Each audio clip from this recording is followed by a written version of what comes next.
Hello, everybody. It is so good to see all of your digital, non-existent faces in the chat. Welcome, one and all, to Transplanar RPG's March 2025 community stream and Yap Sesh. Woo! Whether you are tuning into our community stream for the first time, the second time, the third time, or the 100th time to one of our streams, welcome in. We are Transplanar RPG. We are an odd transgender, people of color-led, dark fantasy, actual play channel telling stories set in an original, non-colonial, anti-Orientalist multiverse. This means we stand against genocide and ethnic cleansing and support all oppressed peoples of this world struggling against injustice, imperialism, and colonization. Now more than ever, we must use our voices to build solidarity and fight for the worlds we wish to see. So to that end, free Sudan, free DRC, free Palestine, abolish ICE, abolish all cops, and free all oppressed peoples of this world. Thank you all for your support.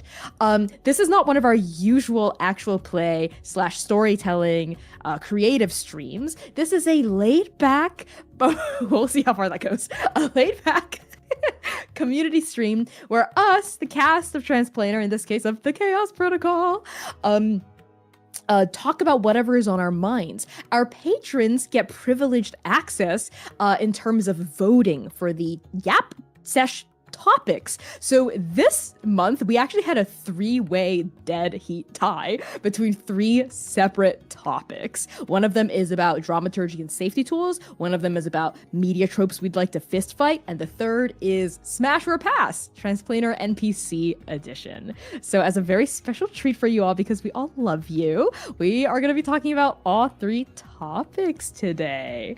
But before I get a little too carried away, let's just do a quick round of intros, and then I'm going to pass things over to C to be our MC for the I see what you did there. Yeah, I see what you did there. I know, right? That's real cute, Connie. That's real cute. Why, thank you. I'll pass things over to you, Val, to get us started with intros. Absolutely. Hello, everyone. My name is Valiant Dorian. I use he, him, his pronouns. You can find me all around the internet at Valiant Dorian or at Otto Spirit Bear. Please enjoy that lovely treasure I just set you on. And tonight I have the distinct pleasure of yapping. I can't wait to yap. And I'm going to pass it on over to one of the amazing folks I will be yapping with, Kai. Hi, everyone. I'm Kai. I use he, they, and she pronouns. You can find me all over the internet as Estelle of Imladris. And I'm also going to be yapping. Wild. Speaking of good yapping times, Sam. Hello. I'm Samstar. I use she, they, and the occasional they pronouns. You can find me all across the interwebs at Lust for Life X. And I'm just here talking shit and yapping. What's up, boss? Is that me? Do I get to be boss today? You get to be boss today, see? Because, like, honestly, You're really the boss. Like, Connie is the boss, but, like, you're like the boss. Oh, the boss. The boss. You're the boss and boss. The boss is boss. I'm just a little bossy and opinionated is all. Connie handles the financials, which makes him the actual boss, because that frightens me. I'm not the real boss. But I am C. I use they, them pronouns, and you can find me making... Bubba sneezed.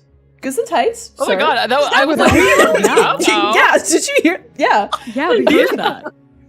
I thought Sir, fell. are you well? Mr. Man. Oh, sir, look at him. He's There he just is. grooming. He's grooming. That's where he is for every stream, just so you know. Just like slightly to the left. Goes in tight, sir. Anyway, my name is C. Attention, Mr. Man trying to steal the spotlight. And I'm very happy to be here. I am normally behind the scenes playing as our producer / dramaturg / wearer of many hats, sound mixer, and showrunner extraordinaire. I also play Artemis sometimes. But I have the absolute pleasure of being your MC tonight, which I'm very excited for. I think to start, let's start by putting in the, you can use ! community in chat if you forget what it is that we're doing here. And we're hosting tonight our monthly Yap Sesh. As a heads up, this stream may include discussions of topics that are not suitable for all viewers. Just generally speaking, based on who we are and what we tend to talk about, and anything that we might come up when we think about dramaturgy, safety tools, and media tropes we might like to fistfight. Topics that may be discussed in this stream may include general world oppressions, including racism, sexism, colonization. We'll also probably touch on complex character dynamics. Speaking of Smash or Pass, there will be references to sexual humor, especially in the latter half of stream. And we, generally speaking, may also broach topics about grief, death of loved ones, and there may or may not be general spoilers for many of the Transplaner works. So we'll always try to give warning before major spoilers, but just as a heads up, it may be included in tonight's conversation. All that said, I'm really excited about that poll because while there were a few three-way tie of, I think, 5 options, we probably will hit the other 2 options that were not chosen this time around, which we'll probably talk about later, which include how to watch AP, a fan's guide to how to watch AP, which I'm very passionate about, coming soon, hopefully, as well as unpacking fandom misogyny, specifically in APs, which is another important topic, which I feel like we'll probably get into today. But now I feel like I've been yapping for a long time. So let's get started, shall we? A classic Transplaner yap. We actually had a really great conversation a few weeks ago, where we were talking in our post-stream decompression, because we have room for dramaturgy notes at the end, and as well as feedback, where we started talking about the relationship between building table culture, dramaturgy, and safety tools. There've been kind of like a lot of conversations about the use of safety tools and like what safety tools are, which new potential safety tools to use and implement in like the general TTRPG ecosystem recently. And I would love to get into questions about, we had a fantastic discussion about that. So I want to open the door kind of to like bridge what we were talking about table culture and dramaturgy as its own form of safety at an actual play table, which is what AP is short for, just in case you didn't know. Anyone want to get us started? Oh, I didn't man. do a great job Okay. leading us in, but... No, I got you. Because I remember this conversation very near and dear.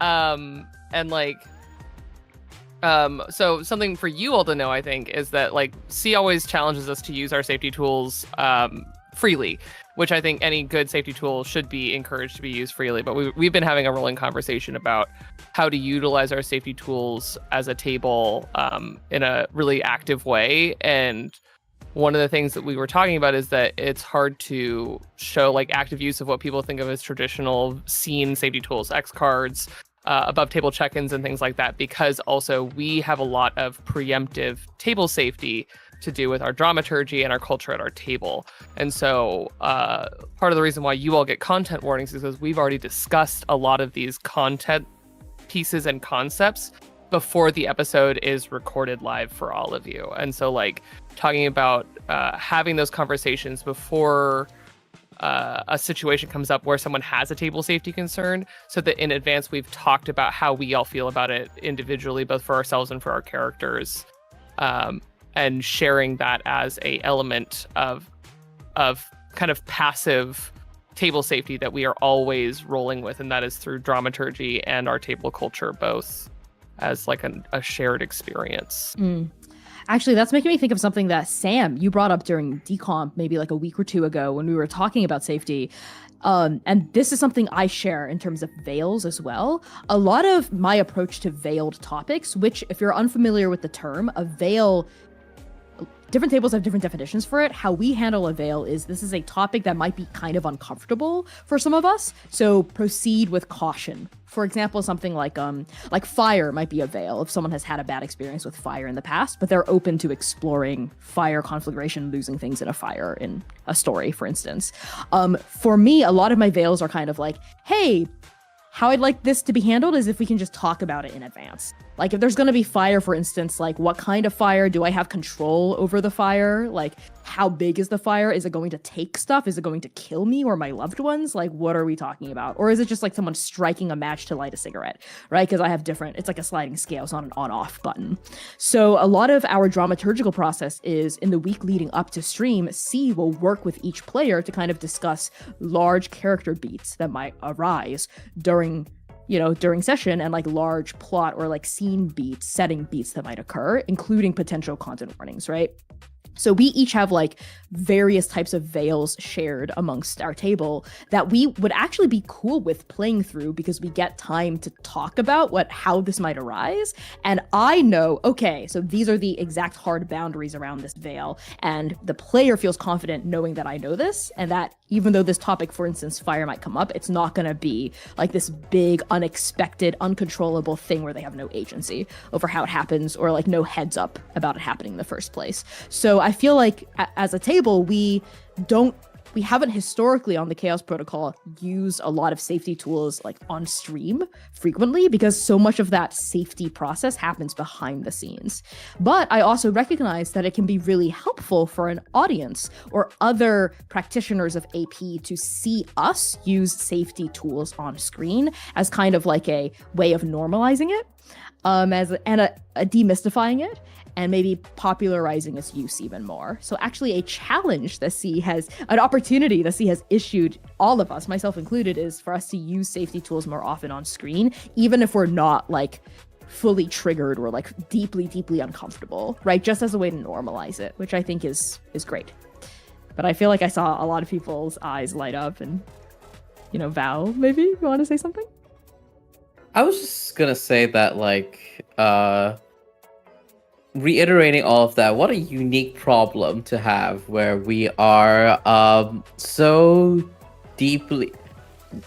We as a table have preemptively prepared for a lot of table concerns.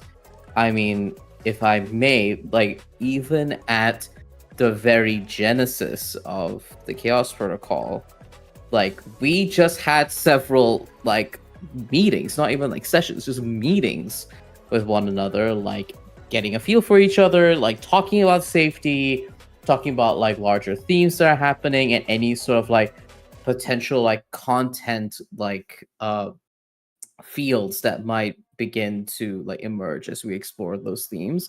So like from the very onset of being brought into this project, we were prepared or were preparing as we do continuously on the Chaos Protocol for a lot of the safety and a lot of the content that we want to be careful of and explore fully, etc. So it is... I remember we had this conversation. I was thinking to myself, like, what a unique problem for us to have where we're so good at safety that we often don't feel the need to utilize safety tools in a very active manner. Because we trust each other. And I think we talked about this actually during the discussion of like one of the potential hurdles of not using a safety tool so readily or so actively is because, I trust you, so I know what you mean when you say such, and I know what you intend when you do such. But again, a very unique problem to have if we have that much trust in each other.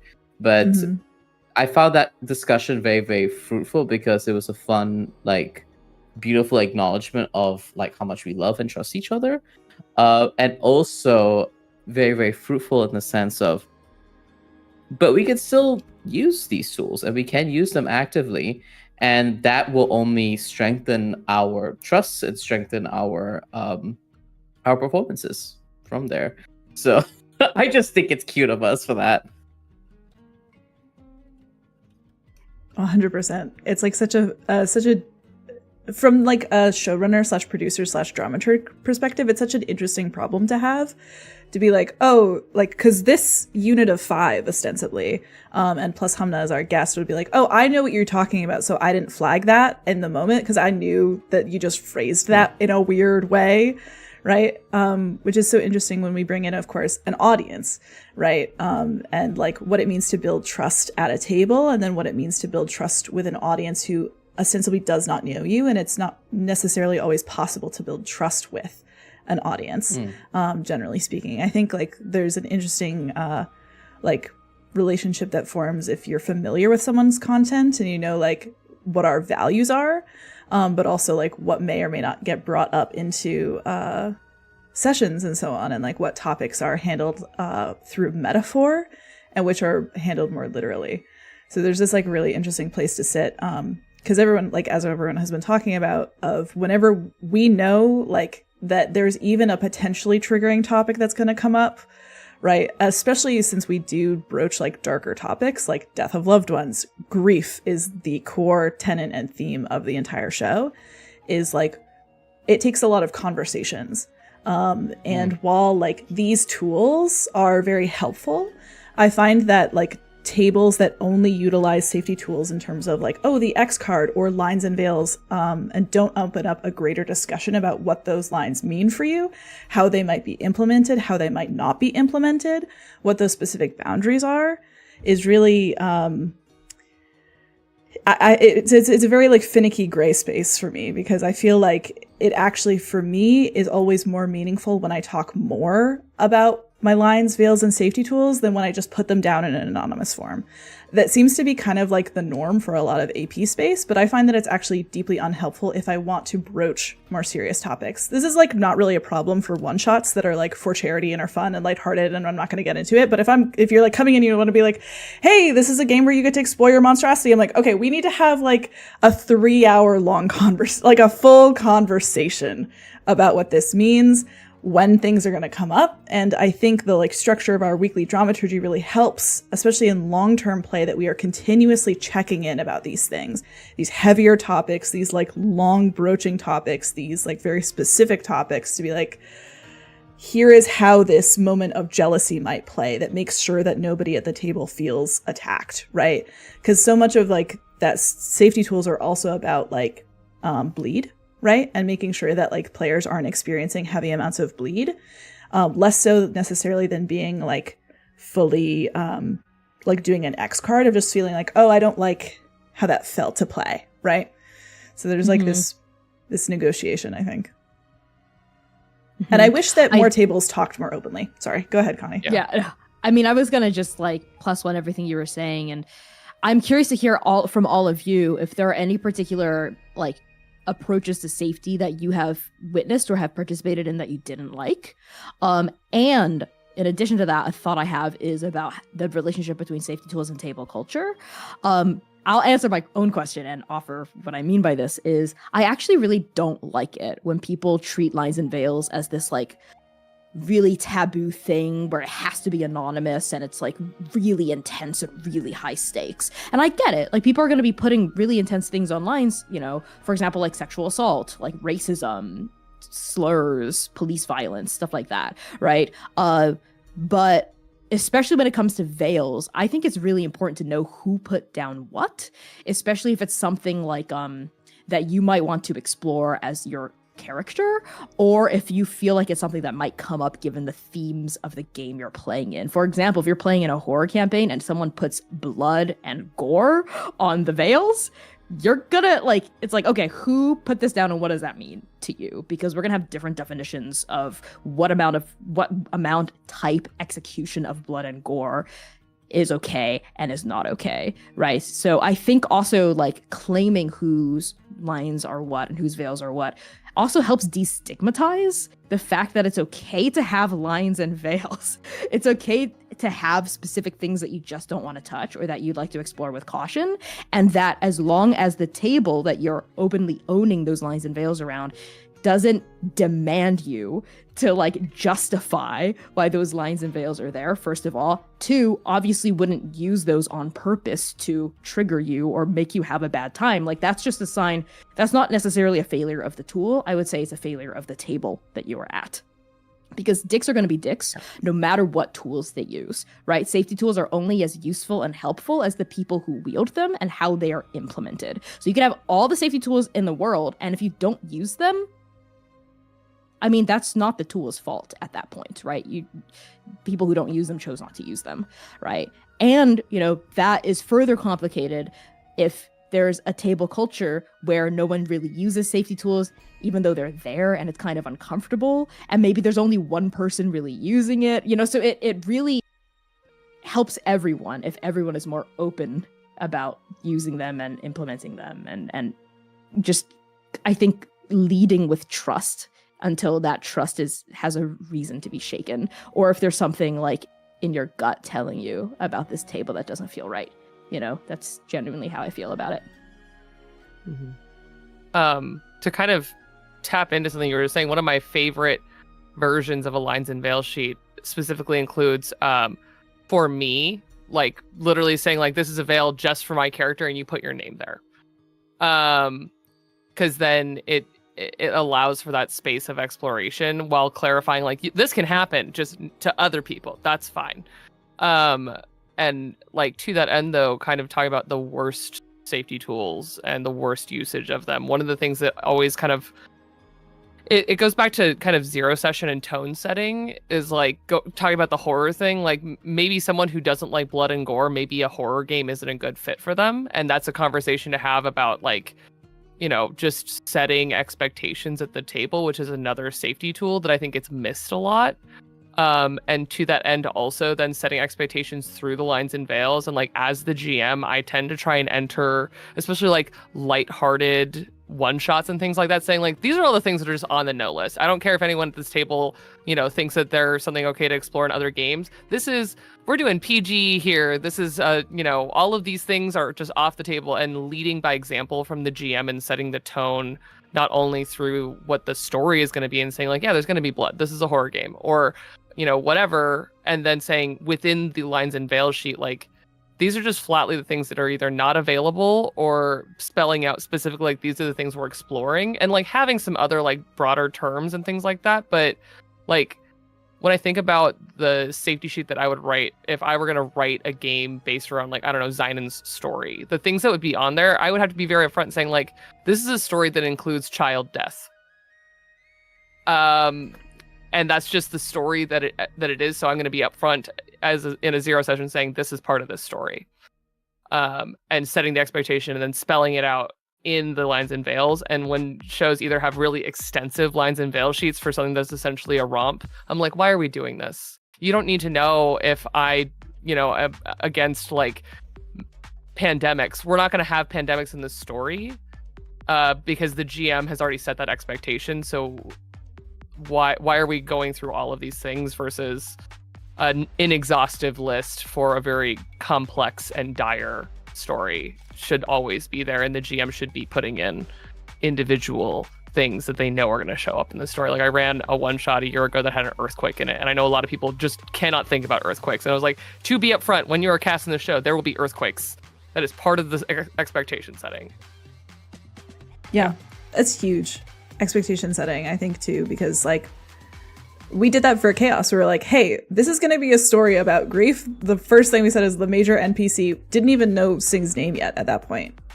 Oh, sorry, spoilers for Arc 1 of the Chaos Protocol. I was literally just about to do it. I'm so sorry. Whoops. I literally said that that was my fault.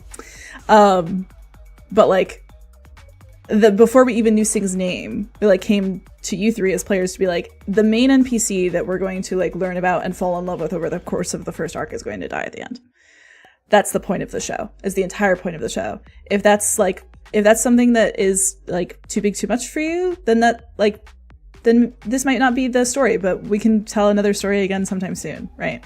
Because the thing about like doing something like that is to say like, here are the themes, because there are a lot of really heavy topics that are often not brought into AP, but there also sometimes are.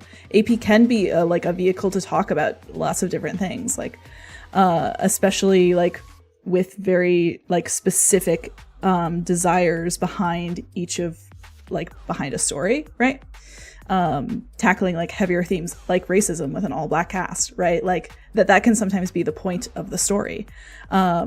So you get these interesting things where like to have such a, I think, strict and narrow view, which is coming, like, I think very, very common of what lines and veils are, is I think that lines and veils should always be a conversation in context with the show and the story that you are supporting, and that is a fluid conversation that needs to continue all the time, because we had that conversation and then we had many more conversations leading up to the end of arc 1 about exactly what that moment was going to look like, right? And doing specific things to make sure that everyone felt capable of going to that very deep, very resonant place without hurting themselves, right?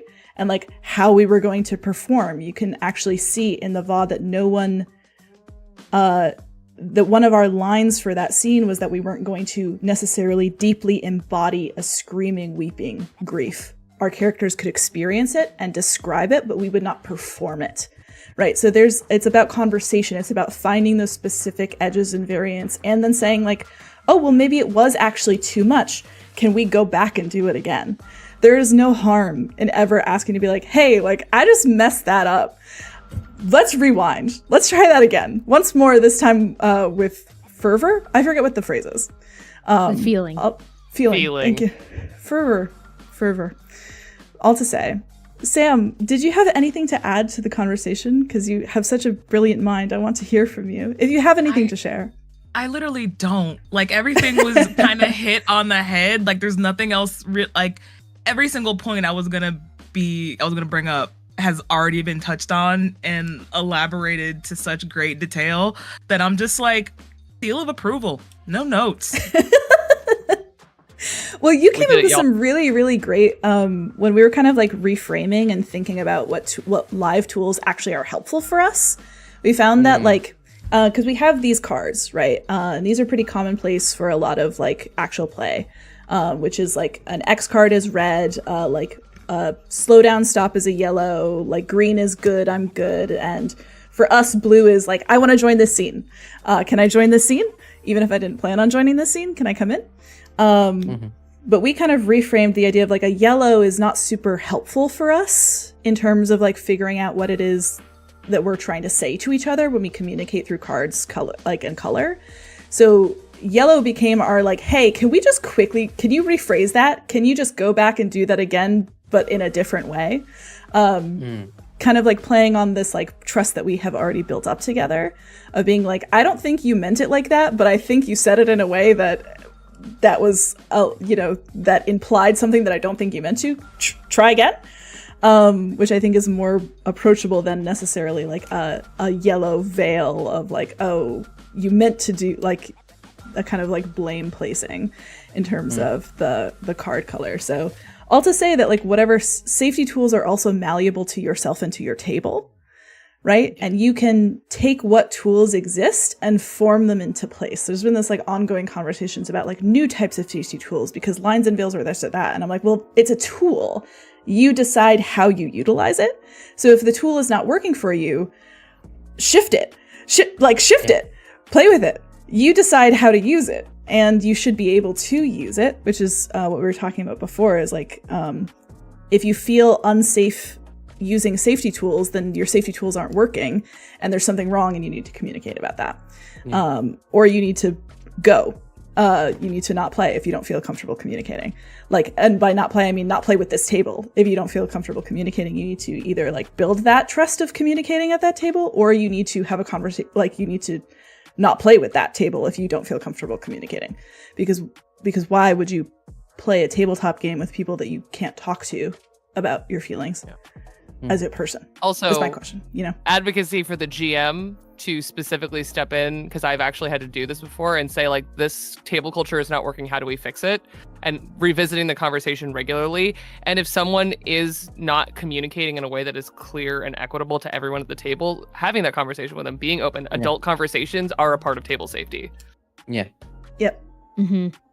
The only things that I will add, mostly preempted by C, because C is so good at giving me ideas of things to talk about, because that's just their incredible talent. Two things to answer Connie's question of safety tools that I personally do not like necessarily, or do not favor. I would say more that I do not favor.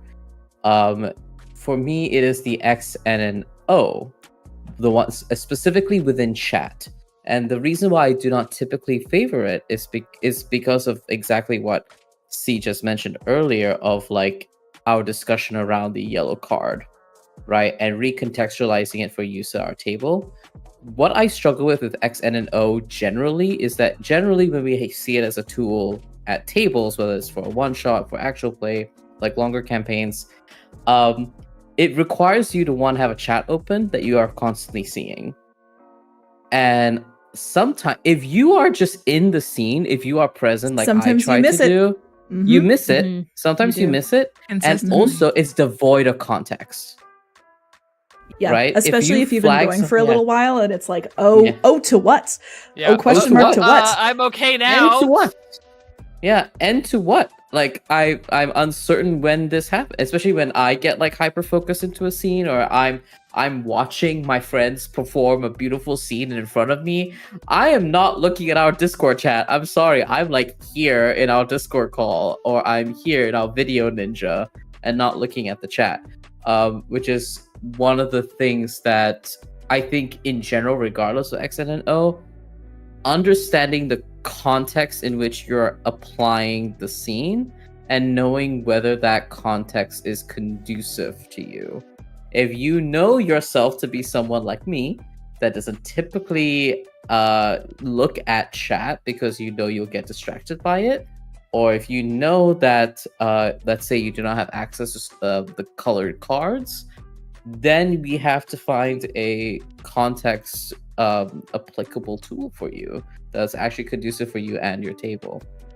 The other thing that I wanted to flag and like chat about is this idea of, because we kind of talked about it with like the lines and veils and such, and it all goes back to context, but there are tables that explore really, really difficult topics and should be allowed to by setting table expectations. I was in a mini campaign on Daisies and Dragons, where it was horror. We used the Call of Cthulhu system, and we were specifically exploring the horrors and violence of British colonialism upon India in a specific Indian region using cosmic horror, right?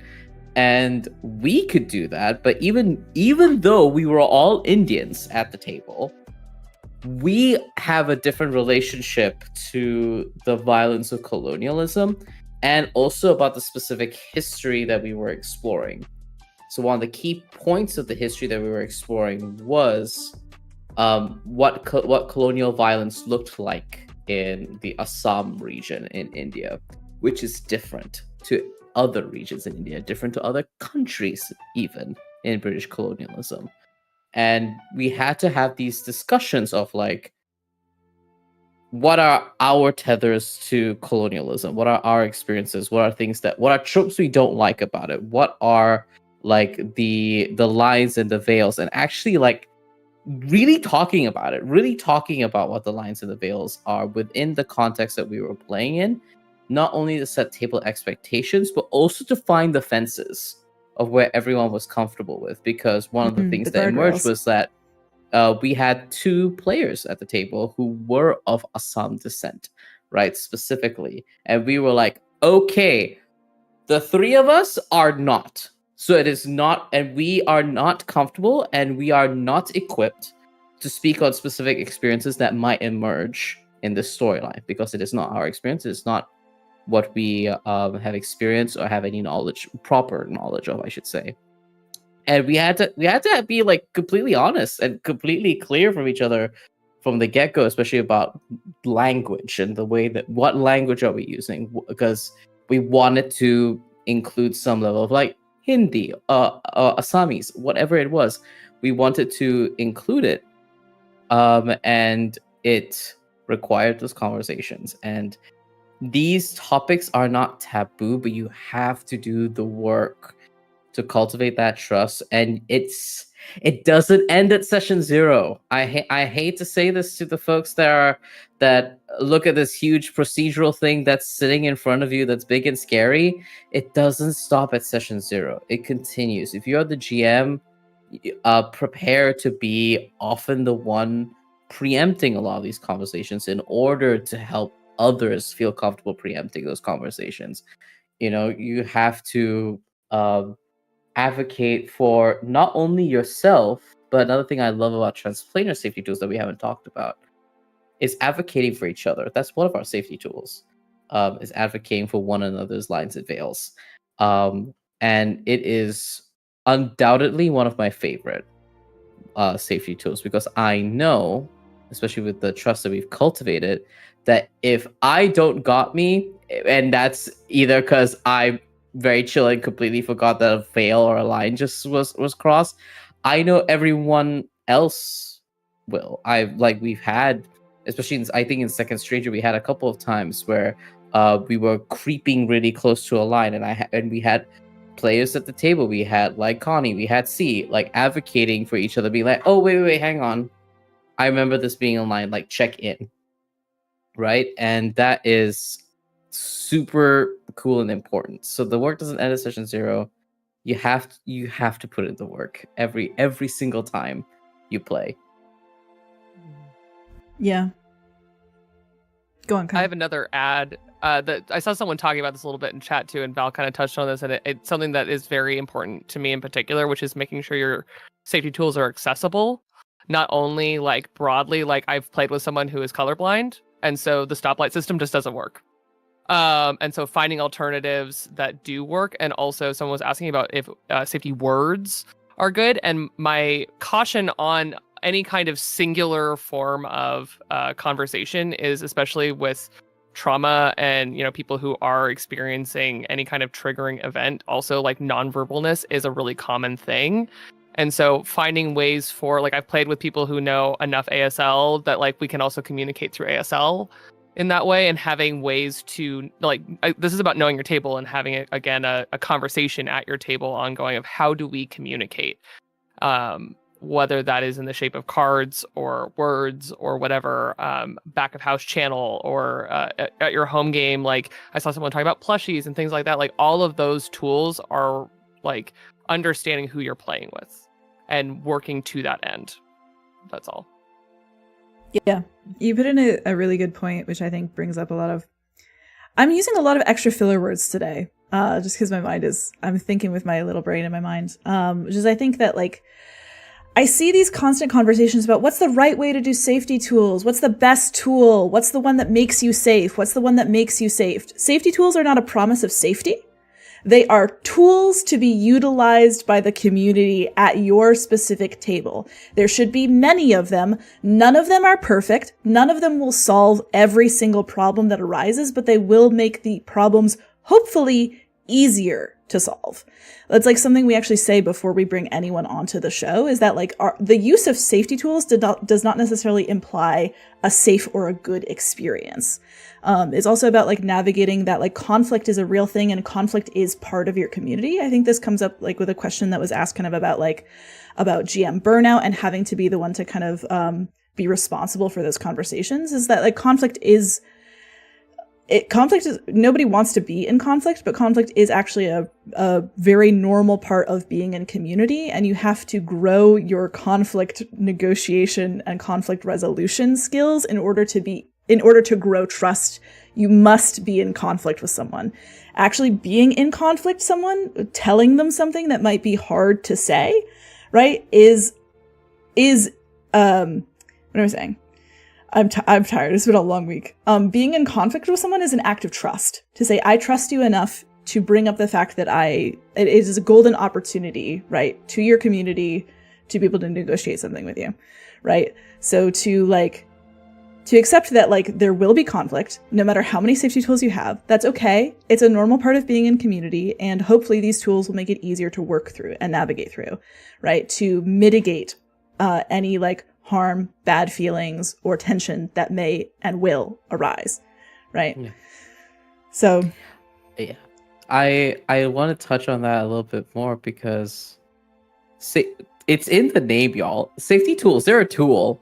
They're not it's not safety solutions. It's safety tools. You gotta use them. Gotta use their language, exactly. And the way I've always described it in the workshops I've done around safety tools in my own streams is, I often see safety tools as a tool or a way to facilitate discussion.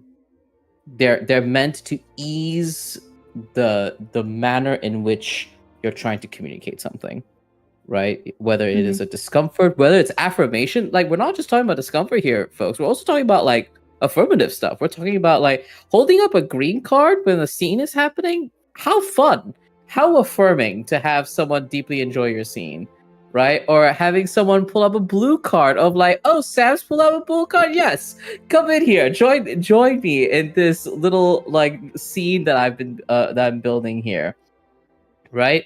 And like being able to have these tools to facilitate those conversations. I mean, if we're talking about dramaturgy as a safety tool, one of my favorite uses of dramaturgy to date is when C dramaturged for myself and Sam for a spoilers for Arc 1 of the Chaos Protocol of a conflict that Sayer and Lumira have in Arc 1 of the Chaos Protocol. And I won't speak for you, Sam, but like that was incredibly like facilitating for us, because I felt like we had built a lot of trust in the pre-sessions, but that was also like a big challenge for us to be able to like sit in that Sayer and Lumira conflict and having that tool for us. The thing I think I like the most about how we utilize these safety tools, in a sense, is the fact that it's people use, like, I hear a lot of talk about people like using safety tools and saying that it like hinders the stories and the topics that they want to talk about because they can't go into these certain things. And I think that's really fucking ugly, because like honestly, how we use safety tools here at this table and how you should want to use safety tools is taking those tools and using those things to play within the confines of it.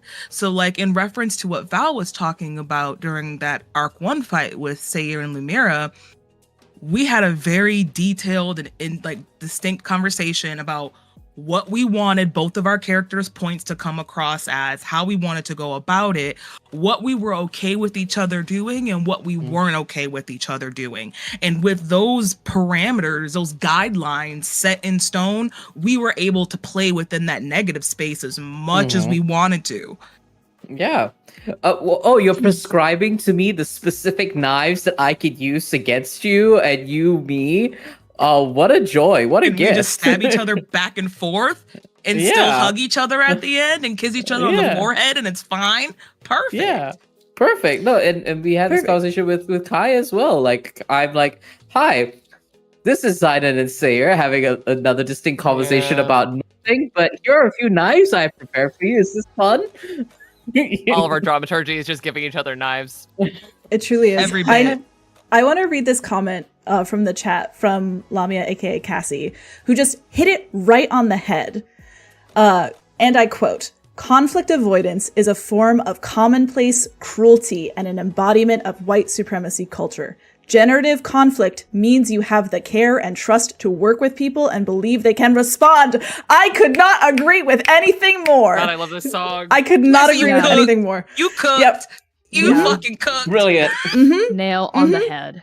Yeah. I've got nothing to add. I just wanted to share that because I could not agree more. We need to put that out. Yeah. And, like, put that frame that on the wall. That should honestly be the banner on Twitch, just right there. Yeah, literally, like right there. Twitch should let us have a little wall to like post little thingies on, I think. Anyway, Twitch didn't mean to should interrupt make us you. partner and give us a 37 split. 37 split. That's what I think. Yeah. Actually, 100 0 split. Okay. All of you are geniuses, and I love your big brains. And all of what you are saying about conflict, about safety tools, for me, I've been like casually monitoring chat, and I've been like seeing some like comments, like some questions folks have been asking about, like, how do we curate, that trust at the table, essentially. Like, what if there are people, like how do we help make that happen? And for me, in my experience, there are like several ways to curate that trust. One of those ways is time. If this is your first time meeting someone, trust is gonna be low. Like, that's just kind of the default. Like, and that's fine. It's very normal. If there's a literal stranger at your table, it's difficult to trust them. That's okay. So the way to address that variable of trust is to just increase the amount of time you know that person. Just play more sessions with them. Get to know them outside of sessions too. Like, are they an online friend and this time playing in like a session with them? Well, you kind of know them through time, but now you get to see them in this like space, right? So that's, you know, just getting to know them more. For me, the other one we've been talking about a lot to build trust is conflict. So like maybe you have kind of like a fair weather friend, but you've never had like a big argument with them before, but you're like playing in a TTRPG together, and then like suddenly a conflict comes up, but you've never argued with each other before, and neither know how the other argues, you know what I mean, or like is in conflict with the other and approaches. So the more conflict you've been with someone and the more you've come out the other end feeling like your relationship is even stronger and that you have an even better understanding of the other person, I think the more that builds trust. But you have to go through conflict, and the conflict doesn't have to be huge. It can be small too, like scheduling issues, you know.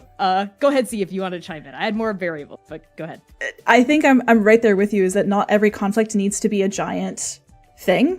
Like it does, like little conflicts, and we say conflict, but I'm actually thinking about like in drama, like to pull it all the way back to dramaturgy, right? To be like the push and pull of ideas inside dramaturgy, of like me being the person who is aware of what Connie is planning for the arc at large, for the story at large, and trying to like help navigate different like places of being like, oh, well, that I don't know if we want to go there quite yet. So like even like little tiny like give and takes negotiations of ideas back and forth are their own form of very small minor context to be like, I like what you're thinking, but what if we shift, right? What if we, and like that kind of flexibility grows trust to be like, it is okay if we have different ideas. It's okay if you have something that you want and you don't get it. It's okay if you like, if I have something that I want and I don't get it, it's okay, right? And there are these like little itty bitty tiny forms of not even conflict necessarily, but negotiation that can like when we're in a space of being in conflict to be like, oh, like we know how to negotiate with each other. We know how to talk to each other, right? And we know how to like share differing ideas with each other. So if you're conflict avoidant, if like you're trying to figure out how to do these things, have these conversations, especially with strangers, right? Like that's a really good place to start, or to just be like, it even happened in the unnamed game that we won't talk about yet, that we were in a session 0 for the other day, Connie, where another player was like, oh, what if our characters had this kind of dynamic? Could be really cool, could be really fun. And everyone was like, yeah. And you were like, actually, I've had some bad experiences with those kind of dynamics. I don't want it to be that. And the other player was like, okay, cool. What if it was like this? Easy, flip, switch, right? And of course, like then if somebody gives a little bit of like push back on that to be like, oh, I really like, you know, then that's like a flag for you to know and understand like, oh, that's like a place, that's a place, right? You know, that's a place. I like that reiteration instead of using the term conflict of being like that push and pull between ideas, because like a lot of people are especially us neurospices, a lot of us are conflict avoidant. A lot of us avoid conflict as a trauma response. A lot of us don't confront conflict at all because we have severe emotional regulation problems and have a hard time turning it off once it gets turned back on. That wasn't a direct at me. It's no one in this call. Don't worry. Real. So I like that idea of changing that verbiage to a push and pull of ideas, because that can absolutely be like that. Like I'm thinking of, for instance, in one of our trio dramaturgies, we're not going to go into detail about it because we're still cooking. But in one of our trio dramaturgies with me, you, and Val, right? There was an idea that actually Connie was there too, so it was more like the four of us. But like there was an idea that came up, and I was like, that's not necessarily how I thought about it. And y'all were like, well, what if we did it this way instead? And I ended up coming back to the idea later on afterwards and being like, you know, I actually thought about this, and I fuck with it. Let's go. You know, so it always it leaves the door open for new and better interpretations of what you thought to happen in the first place. I think for as someone who also has emotional regulation problems, and as someone who is like actively working on that, something I have found very useful, because for me, for a neurospicy folk and for folk with like a lot of trauma, especially around like if you grew up in a family where it was like impossible to resolve conflict, right, without it being such a huge fucking problem, every little thing can feel like an attack. Right? So like sometimes something will happen where I'm like, oh my God, I'm being attacked. Or like, I feel like I'm in fight or flight mode over something really small. Or like, it's like my ego in a lot of ways. Like my ego is deeply rooted, and I feel, you know, for me, the first emotion that comes for me is anger. And I'm an Aries too. Like anger is my first shield because underneath the anger is insecurity. Right. And like, this is something I've like gone through a lot to like, of like self-reflection to realize. So like, whenever I feel my like gut instinct anger kick in to something very normal, because this happens, like someone will like, for example, disagree with an idea that I have, and I will feel like this flaming rage inside of myself at a very simple and normal disagreement, and they weren't even insulting me, right? They just be like, I don't know if I like that, what about this instead, which is a very normal and good thing to say. And I want people to be able to disagree with me, right? I don't want to be the person where people are like, oh, I have to watch my words around Connie because then, you know, they're gonna blow up or something. So like, that's something I realize is like my shit and that I need to process. So like, I have, you know, it's like a big journey for me to be like, okay, is this person actually like insulting me right now, or is it just kind of like my anger issues like coming up? Honey, you were talking about you, but that was also directed at me at the same exact time. Because it protects us, right? Because in the past, like when we were angry, then the people who were genuinely hurting or insulting us, they saw that and they didn't fuck with us anymore, right? They didn't try to like mess with us, but like, you know, now that, you know, we're trying to actualize, we're trying to grow as people. We're on a path of growth. Yes, and self-reflection. Growing. Exactly. So I think like step one is knowing what your own buttons are. Like if you know you're conflict avoidant, that's like the first step. Like if you realize that about yourself, like that's actually a really big step. And for me, the next step was like, okay, what's like the root of my conflict avoidance or conflict escalation in some ways for me? And I'm like, oh, it's because I feel like this is making me feel like I'm a lesser person, or like I feel stupid or dumb, right? And those words are very much like the words that other people have used at me before, like in the back of my head, right? But it's like, okay, that's what the root is. So how can we work against the root of that problem? And like, unfortunately and fortunately, so much of conflict resolution problems at TTRPG tables stem from people who have this baggage that's unprocessed, right? And it's difficult if you come to the table having processed some of your baggage and having acquired tools for how to both regulate and also deal with conflict, big and small. And then you come at the table and someone else hasn't done any of the work at all in any way, shape, or form. Then it's kind of just like, then that's a really terrible situation for everyone that I have unfortunately been in before, right? So it's to say, this is all to say, it's also hard because you can do everything right and still get hurt. You can do everything right and it can still not work. It can still blow up in your face. And I say this not as a way to like make anyone feel hopeless or scared necessarily, but as a way to like affirm you. Like, sometimes it really isn't your fault. Like sometimes you can do everything right and like it's out and you don't have to beat yourself up about it because you tried, and that matters and that's important, and you can take that to the next table who is better prepared to receive you and have you there. And that also goes to this other part is like, not every table, not every person, not every campaign, not every story deserves or is ready to accept your full self. So like part of this conflict navigation is being wise enough to realize, okay, I think these are people who can like handle me at 100% or handle these really deep I'm interested in, versus let's just go surface level with these folks. You know, like, okay, these are my coworkers. Maybe we don't have to tell a story about grief and death of loved ones and like emotional dysregulation, all that shit. Maybe we could just have like a fun romp, you know, like through the woods or something, and that's totally fine. That is completely fine. You touched on something that I think is one of the roots of like I think all table safety, and honestly how I think most people should approach tabletop and storytelling and working with other humans and being in community in general, which is spending time and knowing yourself.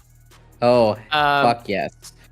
Because most of the worst conflicts that were not like just a disagreement of ideas that I've ever had at tables are all people stemming from people not knowing themselves. And I grew up in an environment with a lot of conflict. And so I always try and make it very clear to myself, like what I'm in a situation for and what my points of view are. Because I think the best solution is to know not only what I care about. So like, these are the things that I'm going to stand up for myself for and say like, this is what I care about in the situation. And the rest of it, I can just be like, this is not me. I don't care. Or the other side of it is like being clear so that when I'm at a table, like our table, where I can say like, these are the things I care about in this situation. And not only do I then not need to advocate for myself beyond that, because we all have each other's back so much, but also then like, I know like what my ethos is, like where my guiding light is at the table. And should conflict arise, I know then I can go back and recenter myself and say like, this is the thing I actually care about in this situation. All the other things are just a disagreement of ideas, and that's fine. It makes it a lot easier as a GM to also regulate like my tables and say like, this isn't about me. This is about the game and the story that we are playing together.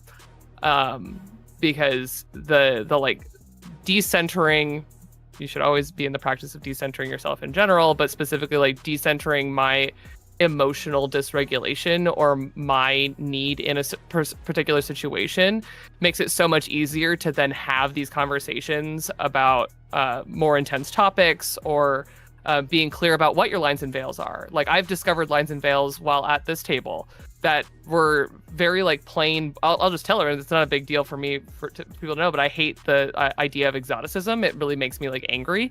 And so like being able to be in touch with myself and go, this is a thing that's bothering me, and bringing it up immediately, and you know, being able to say like, I'm aware of, for me, what this thing is. And so spending the time with yourself and knowing what you care about and what other people around you care about actually makes it a lot easier to then be in community and have conflict and the scale of that conflict. And it keeps it from possibly affecting other parts of your life, because that was my worst table safety situation was an offline game, and being in touch with myself and my needs, and thus the table and the table's needs in the situation made it really easy for me to make really hard decisions, because I was like, oh yeah, no, this doesn't comport with my ethos as a GM and what we're doing as a table, so this is not working. Yeah. I think the safety tools taking care of yourself. Yep. Yes, very important. Something. See, I want to hear what you have to say too. But something that we have during our onboarding process. This was true for all of you when you first came on to Chaos. Is we kind of like let you all know our channel ethos towards safety, and one of those like bullet points was we don't view safety tools as a moral judgment. So, for example, if you're X-carding something or like something comes up and during decomp, for instance, you're like, hey, you said something or you phrased something and I was kind of uncomfortable. We don't like cast any moral value on the person who said the thing that's being X-carded or the person who's using the X card for like a shorthand of safety tools, right? So for instance, like, and I feel like that's really important for building trust too, because then people are more able to readily step forward knowing that like, oh, everyone here at this table is using safety tools just to create a better table culture instead of using it as like a way to like assert moral superiority, which I feel like sometimes it is in other tables that I've sat at, right? Which is really complicated and not a good time for anyone involved. But see, it looked like you had something you wanted to say. Yeah, I wanted to like bounce into this conversation about how to pull it back all the way into like talking about like, oh, remember what we were going to talk about? How to watch AP 101, the topic that we didn't touch? Yeah, this is part of that. That I think is a lot of what we ask in our server roles, and like how we ask people to be in conversation with us as like creator versus like audience. A lot of that also can be brought into like how we think about and how we approach safety tools and how you approach your own like moving through the world, right? Thinking about like when we ask to like speak with like approach in good faith is just what you were talking about, Connie, that like these are not like the person casting the safety tool is not a victim, and the person who is getting necessarily carded or being X-carded is not like a perpetrator of harm, right? It is simply a tool to utilize to make our story better for ourselves, right? And to make sure that like anything that's happening at the table is what we want to be happening at the table. And then like that framing, sorry, go. Yeah, no, go ahead. I was gonna say that framing is so prevalent in TTRPGs. This idea, it's even in the terminology, and we all talked about this during our last stream.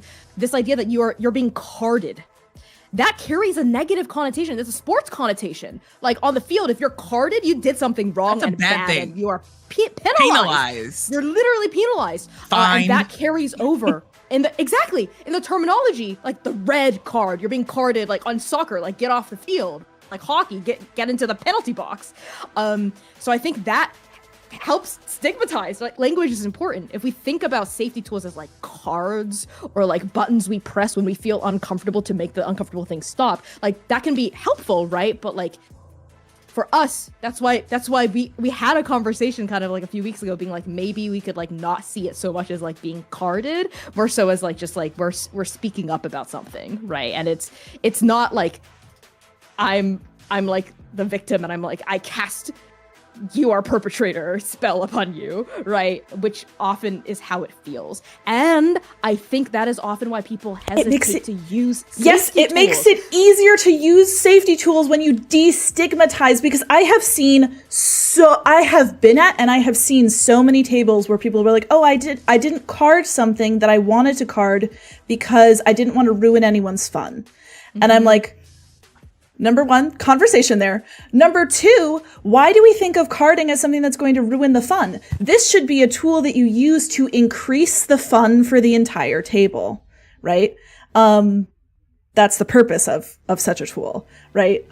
So if we like change the framing, and what I've done even for like Chaos Cast, we have mentioning like the Dramaturg's challenge of like using the safety tools, even if you're not necessarily need to necessarily, is to almost gamify it, destigmatize it, make it easier to use, make it approachable, because once you've done it, you're like, oh god, that's easy, actually, right? Mm-hmm. Like that's the thing about moving through conflict with someone else that grows trust, is once you've done it, you're like, oh, well, that was okay, right? And like I've also been in a space where I like tried and it blew up in my face, and you know what that was?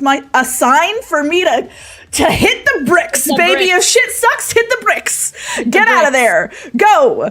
No game is worth your mental fucking health. Listen. There is no game good enough worth your mental health and stressing over. You should not be losing sleep over your fucking tabletop roleplay game campaign because there's so much drama in it. Like, if that's what's happening, like, you gotta hit the bricks. Especially the drama is bleeding into not the game. I love a drama-full game, but... When I first started playing TTRPGs, like, in, like a streaming sense, because I started playing TTRPGs and playing in actual plays at the exact same time. So I'm, in gaming terms, I'm still relatively new in this space. And I'll never forget... there was one campaign that I was going to join that I realized probably by like we hadn't even started like the official first stream session yet. It was still just like session zeros. And I realized that this was probably not going to be something that I was going to move forward with, just based off of the vibes itself alone. We were playing VTM, or Vampire the Masquerade, which already itself has a lot of loaded safety problems that are built into the game's core mechanics itself, number one.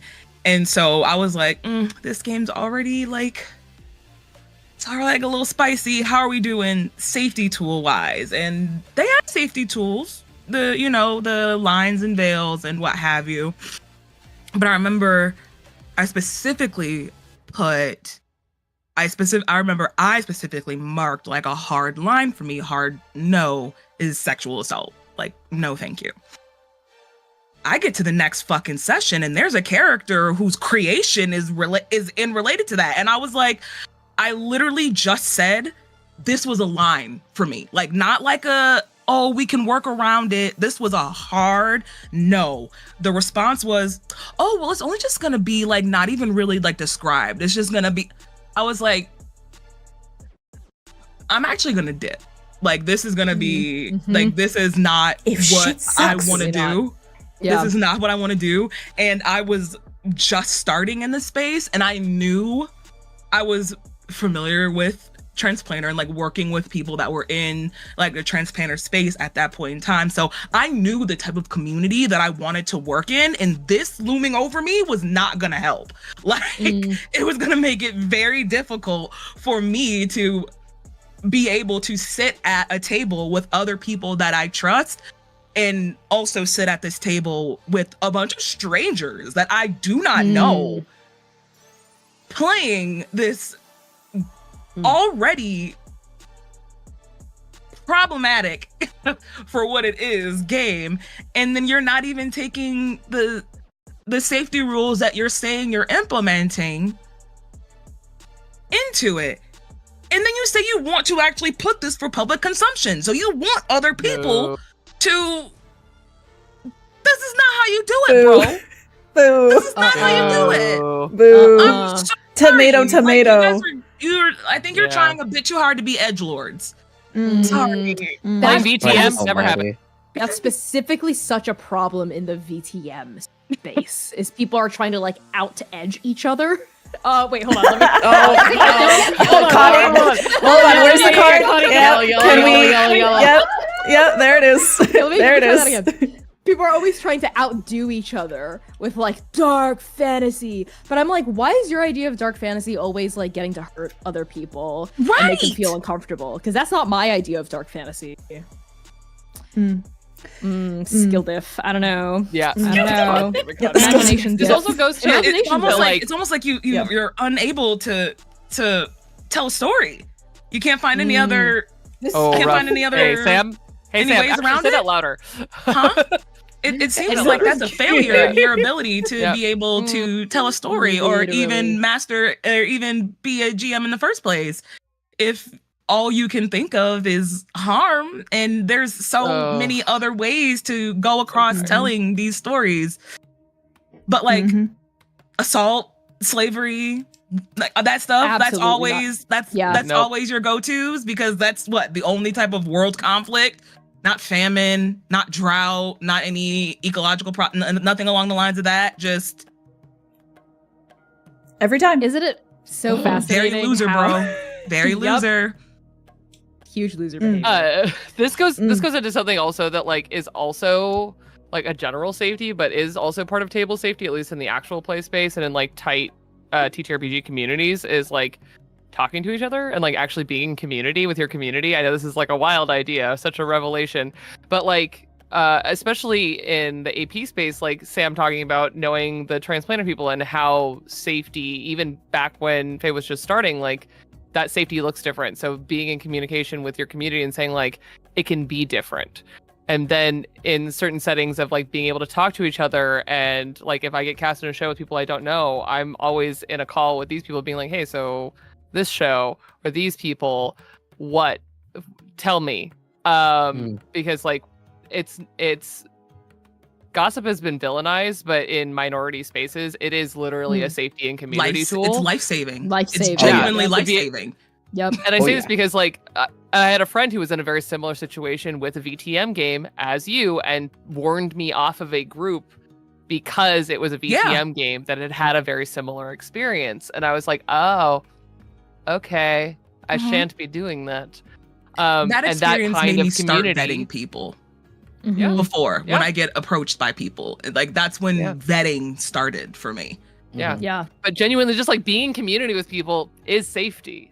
Yeah, like it also is like sharing, right? Of being like, oh, I changed this version of the Lines and Veils sheet. Here's a template friends who are showrunners, right? Like sharing information, sharing how we feel about things. Like it's really very helpful. Sharing resources. Yeah, Sharing super resources, helpful. being Pooling like, our skills and our collective knowledge, right? Yeah. Okay, here's an opinion of mine about safety that might be a little not controversial, but it will push against the mainstream way of how. Okay, see, don't worry, it's not like that. I'm sweaty. It's about the role of the GM. It's about the role of the GM. I saw C's face and was like, Yeah, C-Star was about to. I was like, be very. I was like, be very careful with what you're about I to would say. tread carefully. Yes, because we got a question on YouTube a little while back. That says, as a DM, how do you end, pause, or adjust scene when someone becomes uncomfortable? I have a short answer and a long answer. My short answer is, I have done this in home games and paid games before, and for stream games too. Is if I'm feeling some kind of tension, I'll do this, and I'll be like, pause. Hey, how's everyone doing? Let's just like step outside of the scene. How's everyone doing? And I'll do a check like that. You know what I mean? And if necessary, we'll go to a break stream if this is a break screen if this is happening on stream. Yes, see. I don't want to break this line of thought but I do want to add something that Amir said in chat earlier, which is, and I'll quote again, I think the desire for a fully uninterrupted game experience is a desire that a lot of people have and wish to model off of bigger budget and pre-recorded actual plays, and getting out of that mentality that you have to do everything right perfectly the first time and you can never go back and redo, or like breaking character is seen as bad, when like, I think some of my favorite moments in like chaos are when we're like, like, you good? Or when you say like you snort into the microphone and we laugh and then we go back to like doing the thing. Like it's okay. It's okay. I agree with you 100%, Netta. Anyway, please continue, Connie. Yeah, 100%. It's okay to take things again. That's something I've done. I'm specifically thinking, because y'all are like the main people I GM for now. I don't really do guest spots as a GM especially anymore because it just takes so much work and people always want it for free. And I'm like, I can't do that anymore. I really can't. I'm sorry. I can't. You're so I don't real have the for time that, Connie. or the money for You're that. so right. You're right. Yeah, You're so real for I that. just don't. But back when I used to do pro GMing for a Mac by Games curated play program, that would happen occasionally where, because it's a bunch of strangers are thrown into a table with me as a facilitator. And I had an issue. I actually didn't have too many problem players, which was great. But I did have a player once who like repeatedly kept misgendering like another character. I don't think out of malice, because he struck me as just like this older dude who like wasn't used to the pronouns, but like he was trying. But every time I would just gently correct him, you know, like how you would just like correct a dog, right? Like they'd be like, use a pronoun, I'd be like they. Like just, you know, I just cut it and just say they, and he'd be like, oh right, sorry, they, and like move on. And then after the like third or fourth time, he started using they, like pretty consistently for this character, and it wasn't an issue anymore, right? So like sometimes it's just like, honestly, depending on what's going on, for like low to medium stake situations, I like to like de-escalate, you know, like it doesn't have to be, especially as a GM, I have to keep things going, right? Like it doesn't have to be a huge deal. Like just pause, check in. If no one's having like a capital P problem, we resolve it quickly and then we kind of move. And I find that people who, you know, the people with the problem, people who are feeling uncomfortable like that too, because it's really uncomfortable to bring something up and then everyone at you and then like we're talking about it forever and you're like, oh god, I don't know what. This needed to be a 2-minute. This didn't even need to be an email. This needed to be like a 2-minute, like a quick, bam bam. Sometimes that's all it needs. Sometimes it's just a 2-minute like bam bam and you can move on. Sometimes it's a larger issue, especially if it's like a broaching of a line or a line comes up, repeated bad behavior from like a particular player at the table. Then it becomes like a larger table question. That's my short answer. My long answer is about the role of the GM, generally speaking, in tabletop role-playing games where there are GMs. Where I think a really, really, really bad aspect of table culture that comes from trad games that I really don't like. I'm looking at Pathfinder, I'm looking at D&D, I'm looking at VTM, and I'm no one's safe here.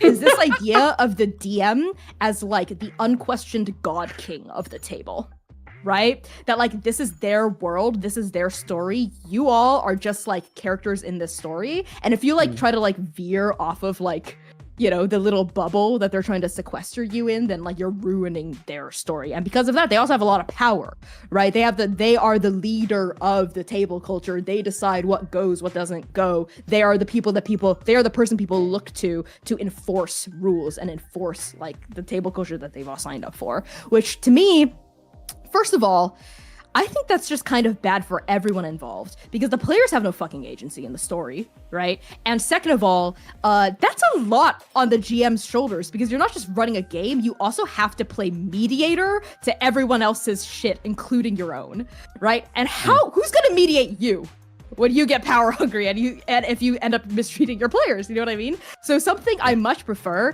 is I like GMing. I like building worlds. I like populating spaces, and I love having players come in, run around, explore, and co-create the story, right? And part of that, like, sharing of power is also a sharing then of responsibility.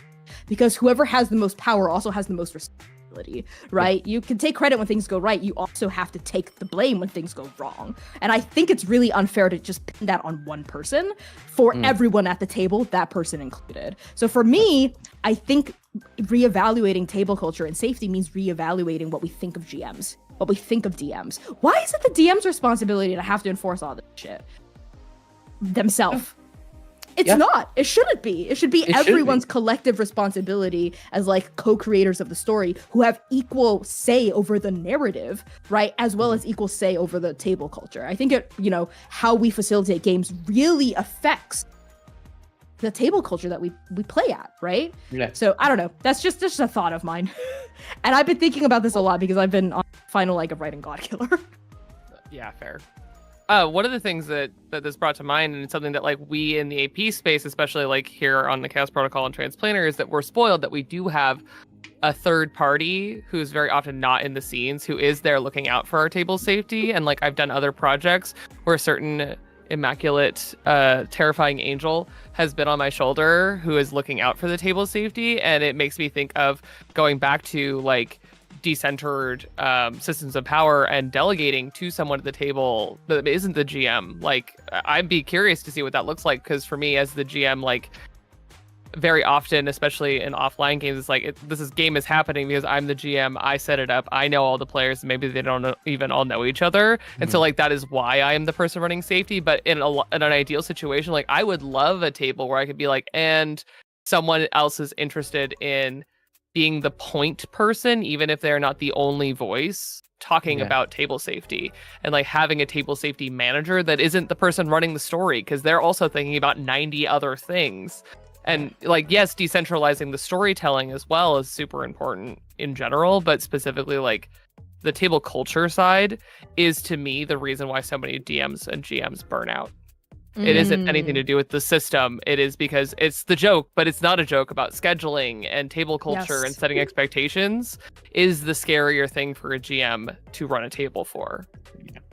Yeah, for Quite sure. literally what I'm here for. Truly. I love that we're talking about this. I love that we're talking about this because like GM burnout is so real. And every time I talk to someone with GM burnout, it is almost never the game and the world building and the storytelling. It's almost never that, which is very, very interesting. And I love that we're talking about the kind of like deconstructing naming and then further deconstructing the kind of like God King and like massive responsibility that sits on a GM's shoulders and all of that. In addition, like especially if you're playing in a table where there are a lot of new people, you're being placed in the position typically where you are the foundational sort of like element of the storytelling. I think if you're building an AP, what Kai and what Connie and what C have said about having someone who's neutral being able to lead in terms of safety would be best. Not typically how home games work. And the way that I found that's helpful is to not see yourself as like a quote unquote leader or a quote unquote like master of the domain of playing tabletop role playing games. I'd rather that folks see themselves as an advocate, and not to get full lawyer man on all of y'all. I'm so sorry. I Get into I it. Feed us Get your into it, lawyer Val. man brain. Do it. I cannot Bring it in. escape my calling. But in being an advocate, you have a responsibility of being able to, like, in community with other people, of being able to say what needs to be said, representing the boundaries that need to be represented, setting those up, and reiterating them. Just unfortunately, just like how a lawyer does, right? When a good lawyer who is a good advocate is not trying to lead you down the path that you must go down. It's like I'm handling all of this. You're meant to advocate what your clients want. You're meant to, like, guide them through, present them options, right? And I rather folks see them, if you're a new GM or if you're a GM that's, you know, worried and concerned. I imagine that you are, because I feel like every GM is worried and concerned about the well-being and safety of their players. Then that might be a helpful reframe of being able, instead of feeling like you are in charge of everything, and if you don't handle it, everything falls apart. Instead, seeing yourself as a louder voice, an advocate, that you're there to advocate for people. And it's a better title and a better responsibility to carry on your shoulders than master or mediator, right? Holding I- people. Oh, go ahead. No, please finish your thoughts, Sam. Oh no, I was gonna say, isn't holding the people in your community accountable itself an act of community, though? Yes. Like, you Yes. should within your community itself, you should feel comfortable holding someone else within your community accountable, just as they should to you. Holding you accountable for whatever it is that you did. That is an act between the both of you within this community as a whole, actively keeping the safety and well-being of said community intact. That's a given. And when we stop doing that is when we start to see communities start to crumble. Yeah. That was just what I was gonna say. Real. These are Also, beautiful have things in closing writing. thoughts. Put things in Have writing. things in writing. Another Going good back to the lawyer lawyer tip. man thoughts. Yep. I do a table like a contract lawyer. for long-term games, and I put things in writing so that in the future, when I need to be the mediator, I can go, these are all the things that we've already discussed. Yeah. Yeah, those rules in the Discord server that you have to smash, that's our written contract. We know it's gonna, you know what I mean? Make one for I your game. love a contract. I love things. I do. I love things in writing, because there is no possible way you can't It's part get of- around it. You It's can't part of the skirt it. setup. I need to be able to hold it. It's I part need of the to be able to session look at it with my zero to eyeballs. say, like, Yeah. here are our roles, here are our responsibilities to the community that we're making. Community as in, like, also the game that we're playing, right? Here are our responsibilities as members of this community. All of it includes accountability to one another. All of it includes responsibility for our own feelings and how we interact with each other. It involves, like, leading in good faith. It involves trust building, like, all of these things, right? Like, that you could write that down. You can always write that down and share it and promise just it's keep it not as a guiding scary. star. It's not scary. You can do it. It's good. Honestly, I I'm know you very can. petty. I love it in writing because I'm gonna hold your ass to task for it if you fuck it up. Like, I that do is say, the other people at the number- table as that per is my the notes. one reason. The Yeah. number one reason I want stuff in writing, because the second you stray from what the fuck we both agreed to that's on this paper, it's your ass. That's just how I go. That's naturally just me. I love As that. per our Discord rules. Shut the fuck That's up. just me. Rule number 3, sub bullet A. I love getting a contract from like TTRPG companies or whatever. Sometimes I'll do like freelance work because like I will read it to the letter, even if it's like a 14, and I will almost always have clarifying questions, which sometimes takes the people sending the contract out by surprise. I think like I can feel their surprise through the email. Like they're used to people not even looking at it and they're just signing it. But I will read it. I will read it and I'll ask questions, and you all should feel empowered to do so. I'd save every contract. Yes, it's Like, in my hard drive. Yeah, It's in my hard drive. Save personal Don't copies. trust the cloud. Don't trust the No. cloud.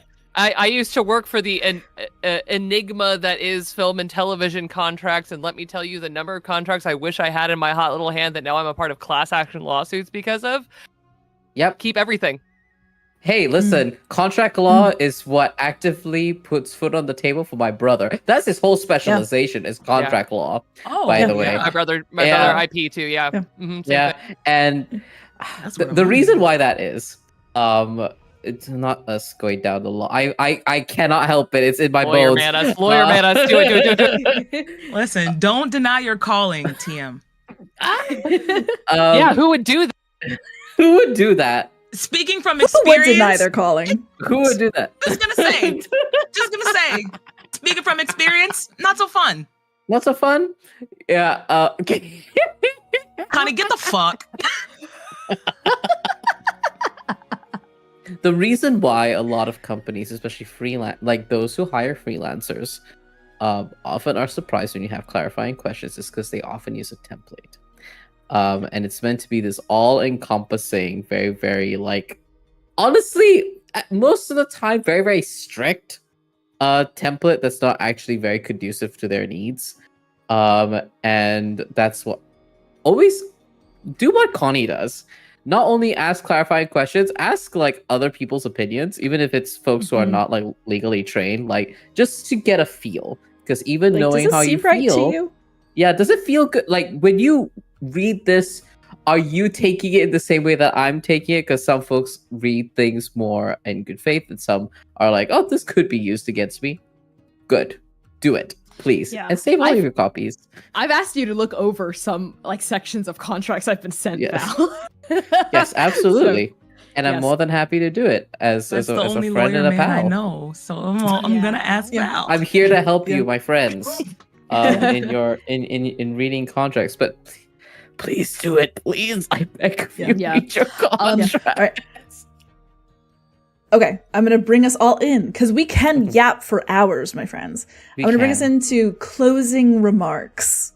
I'll bring us into the realm of closing remarks because I feel like we talked about a lot of really good stuff. We did, My yeah. closing remark, generally speaking, about table safety, generally speaking, which I think where we went more so than dramaturgy or table culture as well. You don't need to reinvent the wheel. You just need to learn how this cart drives. Figure out how you drive your cart. You don't need to reinvent the wheel. But you probably need wheels. Please So, have wheels. or perhaps you're sledding. The metaphor has fallen away from me. But the you don't wheels need off to your sled. take the wheels off your sled and throw them at your enemies. All right. Val, closing remarks? Closing remarks for me. Do you want it? I mean, if you would like some. Sure. I think it'd be cute for all of us to have some. We have just thrown so much at you. But the most important thing is at the heart of this, all of the things that we've told you is about acts of love, trust, and care. And as long as you lead from that, everything else will fall into place. Never forget that Northern Star. Everything else will fall into place. Good Hi. closing remark. I have a baby in my lap. Genuinely, I think that safety tools are an act of care and act of community, and to care for your table is to have a safe table, and to care for your safe table is to have community. Yeah. And Watson says hello. He Sam. looks 1,000 years old. I can go next. Mine is going to be very specific and situational because you all are giving such wonderful broad advice. When you are playing at a low trust table, for instance, strangers or coworkers that you've really not interacted with much, or just people low trust table, offer them the opportunity to show up for you once. That is when they will show you who they are. And use that information as you will. So, for example, if at a low trust table you're talking safety and you're realizing no one's talking about safety, bring it up. If someone snorts and laughs it off and no one else stands up for you, hit the fucking bricks. If you bring something up and they're like, wow, actually, thanks for telling me, that's a really good sign. Maybe you can keep playing with them. Work on that time variable, right? But give people the chance to show you who they are and believe them the first time. Sam? Take care of yourselves. Take care of your community. Don't fuck around and find out. Excellent. Or do fuck around and talk about it later. Yeehaw, baby. We will see you all in about 10 minutes. We're going to come back and talk about media tropes we fucking hate. And then also I'm going to do a PowerPoint. So stick around. We'll see you very soon after the break. Oh, Bijo. Oh, Spijo Bijo. Bye. I'm still here, though. No, I'm not. Bye. Yeah.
We're back.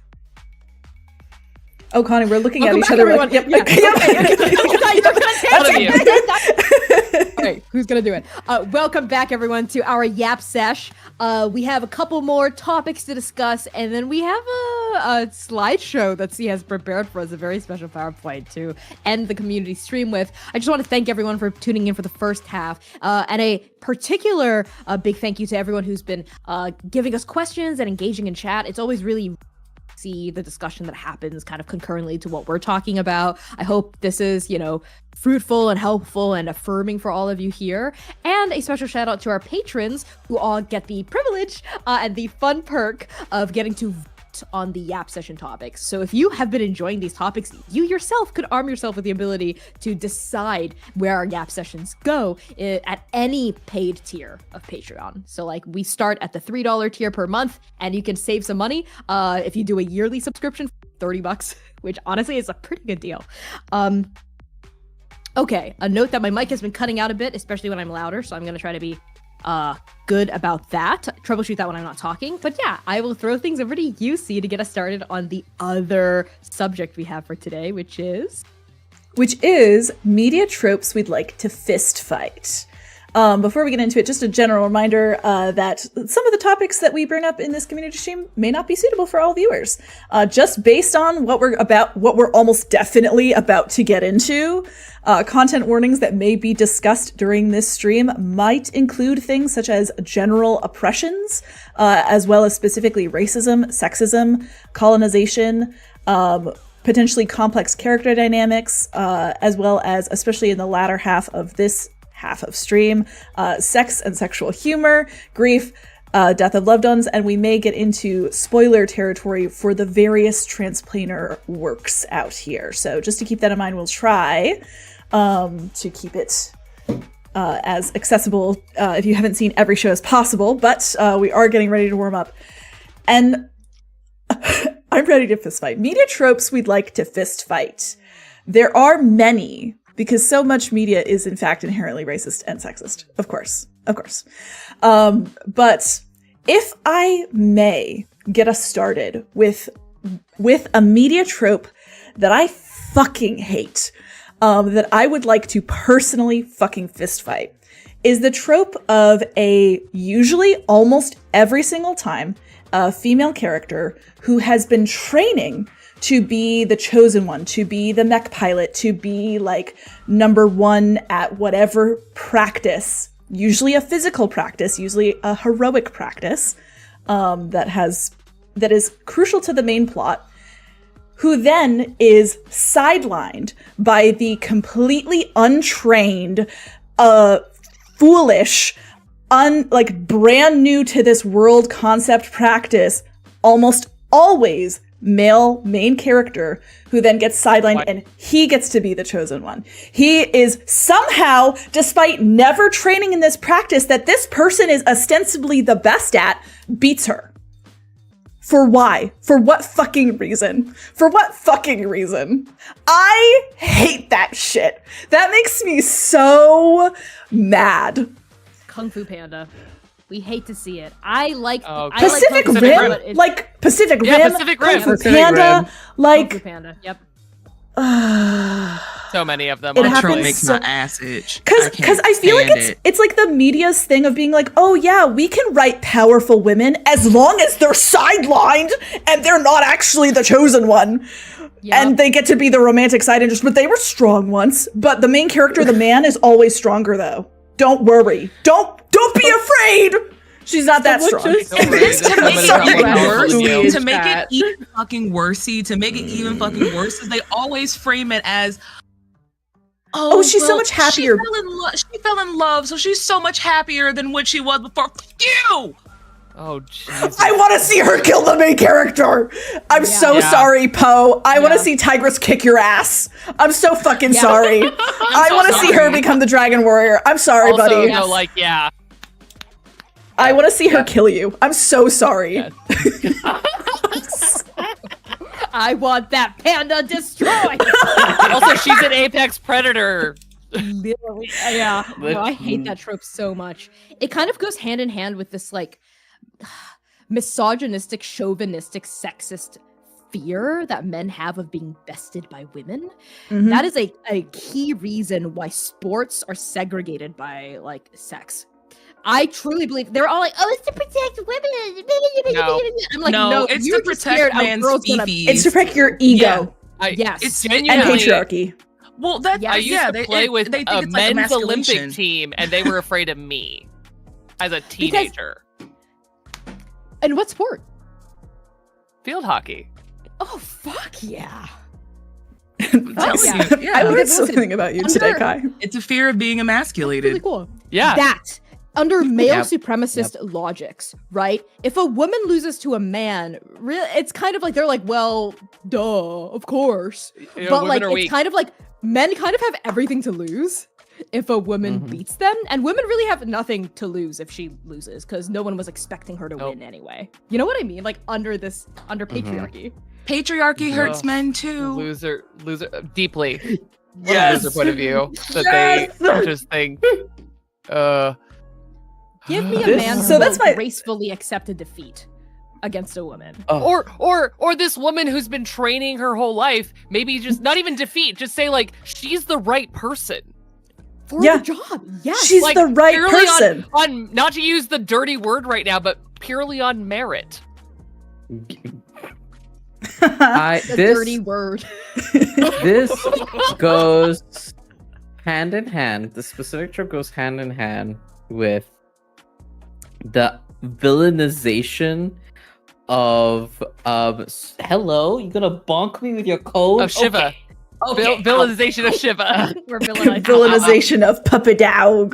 the villainization of like female main characters who take on, especially I'm talking about a specific heroine here. I'm talking about Korra. I'm talking about Korra from like Legend of Korra. I'm Okay, a Korra defender until the day I draw my last You mean fucking breath. you on mean the this episode. himbo main character of Legend of Korra? You like the butch himbo main character of Legend of Korra? I'm so surprised. I'm just saying. I am so fucking tired. I am so tired of hearing all these critiques of my girl Korra. All right, like Leave stop her it. alone. Leave her alone. Her alone. Where were Genuinely, all these though, she's people? perfect. Where were all these Love her people so critiquing much. Aang? Where were Real. you? And he deserved all the motherfucking critique, every last Real. bit and piece And he of didn't it. get better. As an And adult, he didn't never get better. got better. He was always No, ass. Always. He somehow turned white when he grew up. Also, I don't know if anyone noticed. White. Full circle mediocrity. don't you know you age out Man, of white age man. out of Asianness, Connie? Come Yeah, on. Aging out of Asian, that's Kai. Connie Charles coming to us. No. No. Not No. this. Not this, Connie. I can't believe you just washed yourself on our own. Folks are saying this in chat. Fucking Katara. Katara should have been the main character. Yeah, was the yeah. Listen, I have a lot of feelings about the recent announcement and everyone reacting, being like, "Oh my god, it is so true." Korra haters were right the whole time. This is set in a Wait, what? post-apocalyptic world. Korra has been dead for decades, if not centuries, in this world. It's supposed to be a post-apocalyptic world. It's not Korra's fault there hasn't been an avatar for ages. Ages. I'm sorry, what? And yet it's somehow still her fault? Connie, can you get closer to the mic the next time you do that? Hey. Kind of to tag in on that, if you're done, Val, my dearest, most beloved, and going back to both of these things side by side, and this goes into something I said a lot earlier where someone was asking about this in chat too, which is like specifically still to this day, the mandatory diminutive portrayal of Asian women. Like, Okay. must be diminutive, must be subservient, must be. No, fuck off with that shit. Get out of my face. And yet, even Asian media does it because it's cultural. It makes me want to scream and throw things. How I feel about that is, like, have any of the people writing this ever actually met like a Chinese woman before? Because Real. You're so right. You're so it puzzled me in my soul because like even though my grandmother was like my Japanese grandmother was very like soft spoken, whatever, she was the ruler of my family when I was a child. And so I'm like, how can people portray these women as like soft spoken, diminutive, and like fully subservient? I've never known that person. It's for me, this is one of the things I wanted to bring up, and I'm so glad you're bringing this up, Kai. Specifically in like portrayals of East Asian women, I see this constantly. It's either you're like the delicate lotus flower, or you're like the dragon woman, the dragon lady. Literally, this is what got me out of acting, because when I was, especially like my beginning attempt at acting, I was a cute, athletic 20-something, like East Asian, visibly woman. And I went out there to try and see what roles were out there, and literally, like I've lost a decade of performing in my life to the fact that the only roles available to me were dragon ladies and sweet, subservient little nothing mousy women. It was just like, that's it? That's all you have? Yeah, I really, really, really hate that. And reflecting on it, definitely sexist racism, where like I'll have met people or like played games with them and stuff, and they'll be like, "Oh my god, Connie, you're so cute," and I'm like, sometimes, but look at me in the eyes. I'll fucking kill you. You are so lucky I was not standing there. I'll kill you. And if they don't finish, I got their follow-ups. He will spare the final blow for Sam. Flat. Oh. I will hold whoever it is so C can get the final blow. Oh yeah. Real. Connie, I'll let you take it. I'll let you take it. Look, here's the thing. I know I'm cute, and sometimes I'm intentionally trying to be cute, right? Like the Oracle is a cute character, and I like it when people call the Oracle cute because that's what I'm going for. But like also sometimes I'm like not trying to be cute. That's like, oh, that's so cute. No, it's not. No, it's not. But like that's it's infantilizing. You can see, yeah, it's really infantilizing. Yeah. The thing, the other side of that blade is also that like I've always been tall, I've always had a deep voice, I've always had broad shoulders, and so because I've never fit into that, like one of the like most infuriating things about that trope to me is when I was more cis-identifying and looking for female role model characters, they didn't exist for me because and to the point where like I got failed out of a class because I didn't fit an Asian stereotype by my Asian teacher. Yeah, and yet media still perpetuates this trope of the diminutive, especially like petite, fair-skinned East Asian woman. The colorism too, especially, is like is prominent. Yeah, On that incredible segue, I don't know if C remembers. I don't know if C remembers this particular incredible experience of watching Bahubali Part 1, in which the baddest bitch, the most cool warrior woman, gets absolutely annihilated. And I don't mean annihilated as in she has a glorious death, or that she gets to manifest her heroic purpose. No. She becomes the love interest of the main character, Bahubali, the titular Bahubali. Gets fair-skinned by like 3 to 4 shades lighter than her skin tone in the romantic like song sequence, and then vanishes from the narrative for 2 whole movies. She becomes so white she vanishes. That's evil. That trope, the trope of like taking the it's so transphobic too, and like so sexist to be like, oh, the cool main character who we love, right? Who's a tomboy, who's independent. We're at the end of the movie, she's gonna get a makeover to make her more feminine, more white, more acceptable, more aligned with the male gaze, and then she's gonna get married to the man, and she is going to lose her entire already poorly written characterization. Was that Breakfast Club? Did that happen in Breakfast Club? That happened in the Breakfast Club as well. Yeah. Mm-hmm. Actually, Man, we might I should have get pulled done- that's down based on how much I want to threaten violence in this stream. It's happened several times, and it will happen several more. You're so right that Listen. it's deeply transphobic. And it's like enforcing like a gender performance, right? A cis-sexist gender performance. It's really fun. This is the only way you can be loved or appreciated or matter. Sam, is I if you see have you this cooking. makeover. I need to Yeah. hear from Let's Sam, go, Sam. I see you cooking. I want the magical black woman trope to come to the front. Oh God. Oh. I want her to come to the front. Please, please step to the front.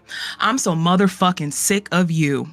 I'm so goddamn sick of you because all you have ever done in this range at now has continuously put on this show that Black women are not allowed to be complex. Black women are not allowed to be soft. Black women are not allowed to have flaws. Black women are not allowed to be fragile. And all that does is continuously make us, all it does is demonize us further. Because at this point in time, if there's any type of weakness that is sussed out amongst us, we're already downgraded. We're already less than. All you continuously do is add on to that and continuously make it seem like we are. There's already this negative connotation in medicine that is still being taught in medical practices where Black people have higher pain tolerances than anybody else. So Medical racism. If we're asking for pain medication, it's because we're trying to sell it or because we're on drugs, not that we're actively in pain. Black women are already 3 times as likely as white women to die in childbirth because nobody believes them. Beyonce and Serena Williams both almost died having their children because nobody believed them when they said that there was something fucking wrong. So, 2 of the most powerful and notable Black women in the world. Black women are allowed to be flawed. Black women are allowed to be soft. They're allowed to be complex. They're allowed to be fully 3-dimensional characters. And they're allowed to do all of that without taking on the burdens of some white people, being cast to the side as a sidekick, or the magical fixer for everybody else's problems while they suffer themselves. I'm tired. Stop it. Mm-hmm. Hand in hand in fucking hand with the disposable Black girlfriend trope. Oh my fucking god! Get that shit away from me. The quirky Black best friend, right? Who will of the die same fucking pod. in the story. 2 sides of the same goddamn coin. Oh my fucking god! Always. Oh my always God. Props. Always props. Always set pieces. Always plot devices. Never the hero. Full. Never the main full. character. Never. Ever. And it's, it's very prominent in specifically the Black woman therapist character is a figure I've been noticing in a lot of modern media. Yeah. It's a modern day mammy. Follow me. It's the modern day mammy. Oh, Yep, you're right. You're Sam. right.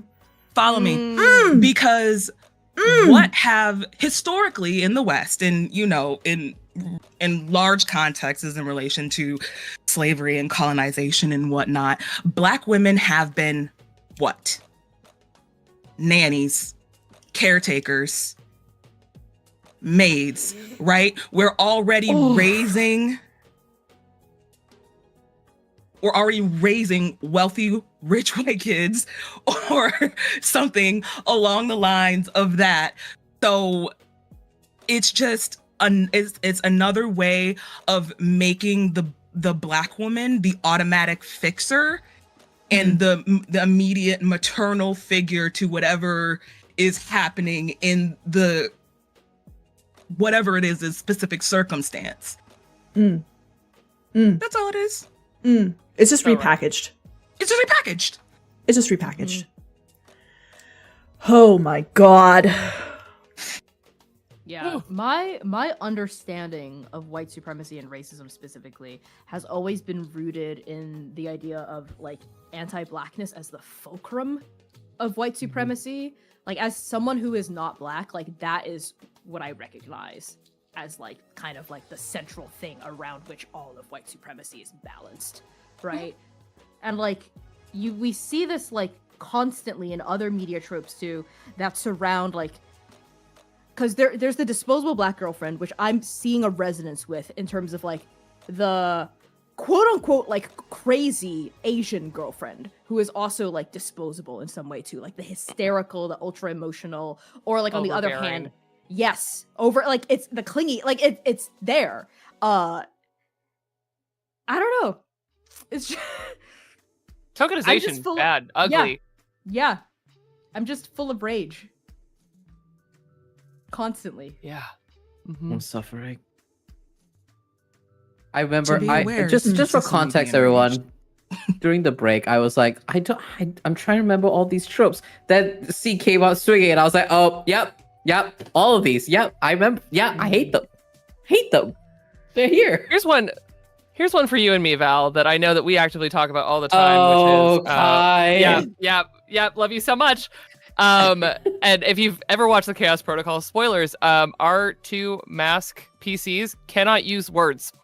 And sometimes it is a very purposeful choice. And it is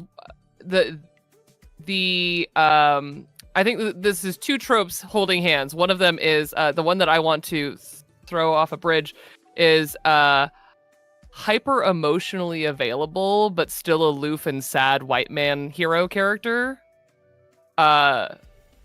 Which, don't get me wrong, love those characters. But making them then be emotionally available and super like, it's just not a well-rounded thought, and it's boring and doesn't actually tell a story because they're free of conflict.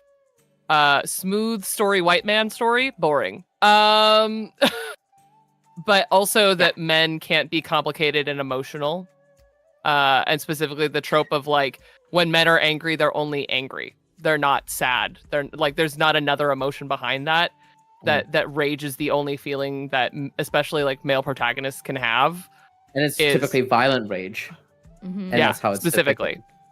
Yeah. It's violent, destructive rage, and it's so one note. It is so overpowering that it's like when you have a meal and all you taste is just like spiciness, right? It just hurts and overwhelms you, and it's not fun. Where's the flavor in this? And it's Kai and I have talked about this so much. So much. It is a huge pet peeve of mine because it feels like, again, like, hello, bless you, my sweet boy. It is this sort of idea that men and masculine figures, in terms of the spectrum of their emotionality, cannot experience grief, cannot experience sorrow, and even like feelings of inadequacy or insecurity, right? Very valid human emotions that exist and are worth exploring in media, are always repackaged into destructive rage or destructive jealousy, instead of having a deeper dialogue about this. Oh Christ! What was the other one, Kai, that you were going to bring up? Oh, it was literally the like it's the opposite. It's the seemingly amenable man whose problems get washed away. It's like I see it a lot in specifically like comics, and things like that, where like their problems, they just like cry about them for one scene and then they go away forever because men don't have feelings or problems. Yeah. And it's literally the opposite, and then the end result is always then just violent anger and not any deep exploration of I'm going to talk to Indian cinema really quick. Folks who are let's go. Consumers of Indian cinema, I need you all to sit down here with me. If I have to watch another vengeance film where our Indian main characters experience explosive violent rage, often at the loss and terrible violence. Hey, hold on. Shiva said violence. Shiva was activated. That was Shiva's. Shiva was like, first violence? Why word. don't I cause some? He's trying to scratch at his scab, and I'm like, please don't. What was I saying? Vengeance movie. If I have to watch another Vengeance film where the main character descends into honestly unhinged levels of destructive rage, typically over the result of the fridging of a like female love interest, often taken, and I'm speaking directly at Indian cinema when I say this, often engulfed in terrible violence, including sexual violence and SA. Ooh. I will flip. I hate this. Enough. We had enough. Stop it. I have a thought Indian about cinema, I this. need you to stop. I have a thought about destructive male rage and like it's John Wick. overabundance in media across cultures. My thought is this idea of the husband that says to his wife, I love you so much, I would kill for you. I would kill another man for you. I would defend our home for you. And she's like, would you do the dishes for me? Would you clean the house for me? What Would you about picking take up care the of our kids from kids? daycare? Yeah, like, would you do that? No? Oh, but you'd kill. But you'd kill and maim. You'd kill and maim. Can you just before make a going bottle? home. I'm Because- actually really tired. Can you just change a diaper, please? Can you do that instead? Yeah. I think so- they're under very quickly. I think under patriarchy, male destruction is construed as the only and the most righteous and correct way for men to show up for women, often dead women, right? Like Idealized Not their women way. who are absent from the story. idealized Mhm. women who are absent from the story. A dead wife, a kidnapped daughter, I don't know, an abused sister. Go on, Kai. Yep. Oh, I was just gonna say, like, there's a song that makes me so angry every time I hear it because it's literally this is a song. It's the Bruno Mars song "Grenade." Makes me it like fully triggers me and makes me want to do violence because that's all that song is actually about. Kai, are we the That's so same funny, person? Kai. That's so funny. Wait, speaking of Bruno Mars, what's that song where he's like, "You're beautiful, just the way you are"? I That's hate it. that song because in the music video, I remember when the music video first came out, and he's singing this to like a really beautiful model. It's like, "You're beautiful, yeah, just the way you are." And I'm sure. like, duh, she is. Hello? Like, she's thin and she's conventionally attractive. Like, I don't know. It would have been Yo. like a Ooh, diversity ooh. win. for the That just 2010s. wait. Ooh, You hold on. said something. Go ahead, see. We're having visions, Sam. I'm thinking about The vision. the visions. My visions. It happens to me. I'm seeing it in my mind. It's coming together. There's something about the fact too. Gray brought up something great too about like that amount of violence is always justified within the narrative, the world, and the story. And I'm thinking about like the militarism, right? The militarism, the imperialism of it all. Because who dies in those movies? Who is the receiver of that untenable, like destructive male rage? Is it unnamed brown people? Almost definitely, almost Yes. every single time, right? So just an over justification, right? Of like, you can dole out any amount of punishment on any person in defense of a white woman, right? It comes back now around to white women tears and the violence of white women tears and white femininity and the defense of the white purity, right? And like this narrative is a justification of the immense violence that white men will do to protect white women from perceived notions of blackness and brownness, most notably of all. Look at the history of this country. How many black and brown bodies are sitting in dirt right now over the centuries, just since America's founding, because of white women tears? I'll wait, because we'll be going on for years. Like, Yep. So the justification of like the part of it of like you do not allow male characters to ever show any emotion that's not destructive rage, and then also the justification of that rage within the world, right? That is like a good way to live, right? And that is like it's almost as if white women tears are inherently violent. Are a form of violence. Yes. It's almost Very like dangerous. they're weapons. Whew. Someone asked a good question in chat about like I'm being so serious, are there other kinds of rage, right? Aside from like the destructive outward. And this is, yeah, there definitely are. There's like many different ways you can portray it from like an acting standpoint, right? You can be like a cold kind of rage, a rage masked by like kind of manicness, many different ways. And it can be quite fun to play with different flavors of rage, right? That is making me also think of, God, it was a study, a medical study or something. I'm gonna have to need to find a source for this because I remember seeing this and it kind of like knocked me off my feet about how, I think it was about women of color, perhaps specifically black women, and about how like, the rage and having nowhere for it to go will destroy you from the inside out because you can't vent it in a way that like white men can, right? Because you have to sit with it because you're not allowed to have it come out, and it causes health problems, like deep health problems. It is heart disease is the number one killer of black people in this country, number one. And there's two main components that tie into it.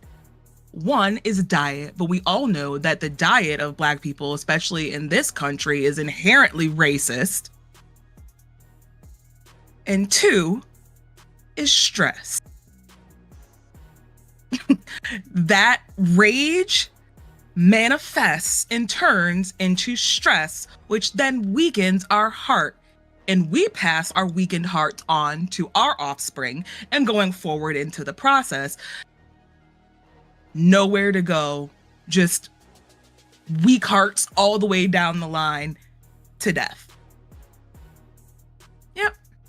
I have another trope that I just thought about. Hit us, Sam. Hit it. I would like for the fat best friend trope to come to the front, please.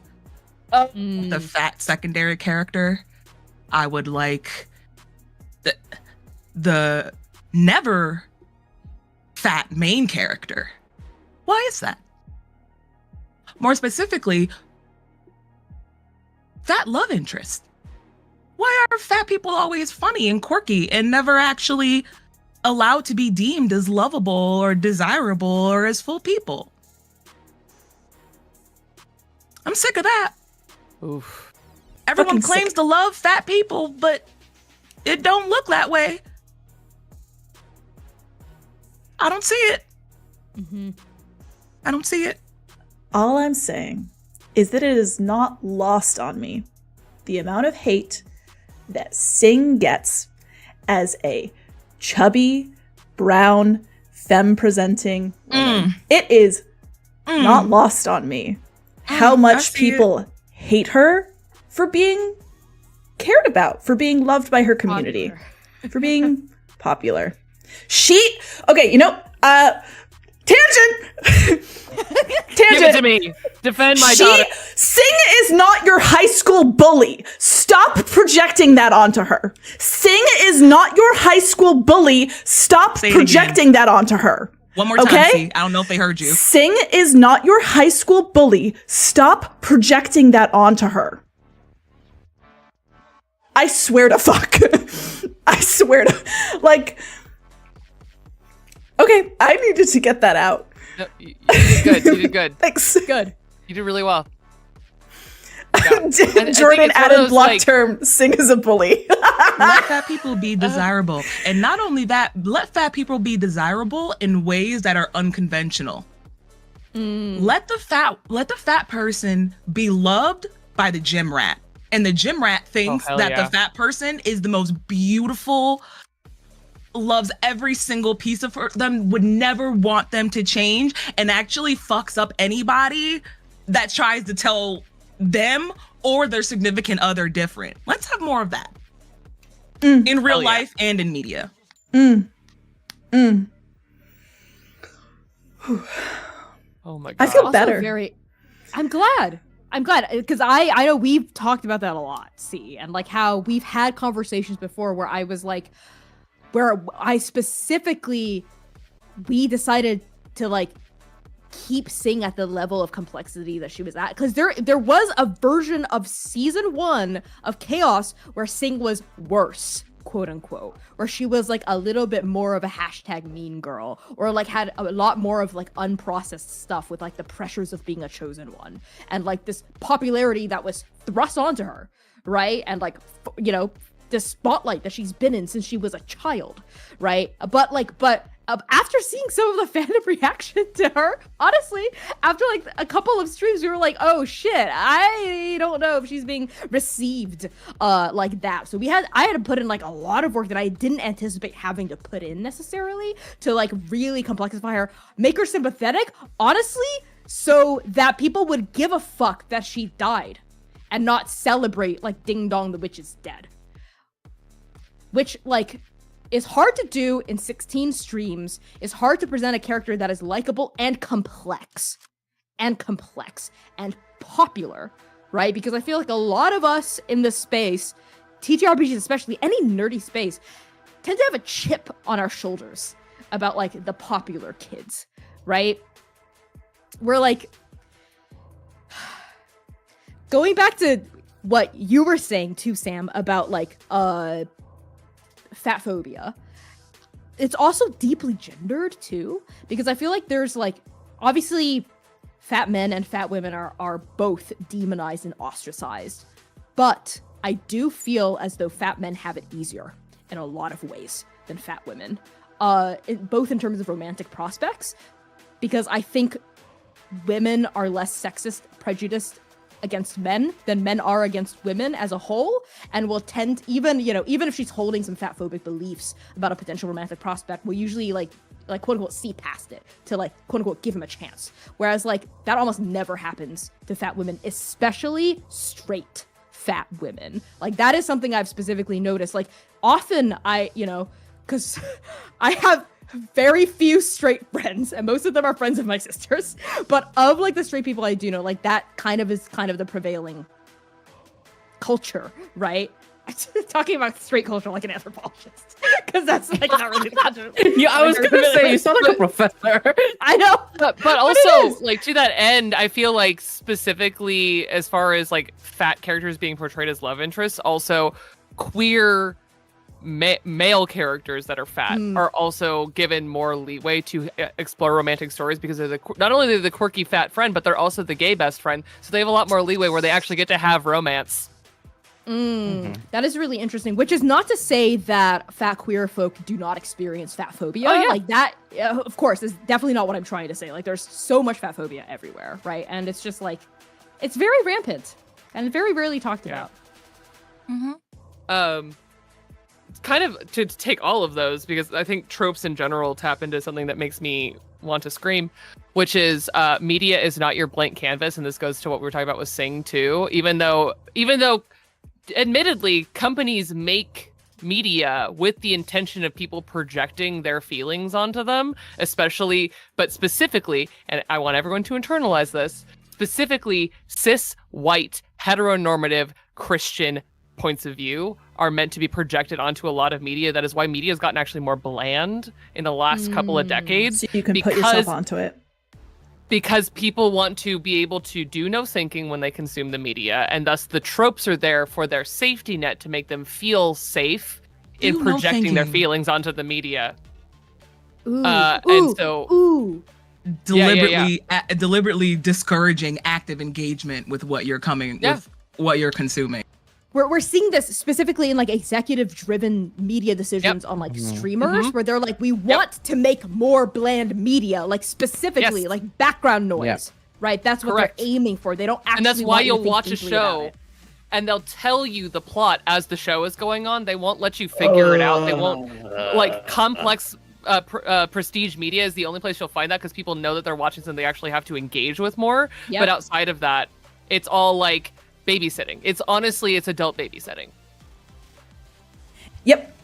And there is a stark difference between relating to themes in a media and projecting your own story onto media. It happens a lot. Constantly. Constantly.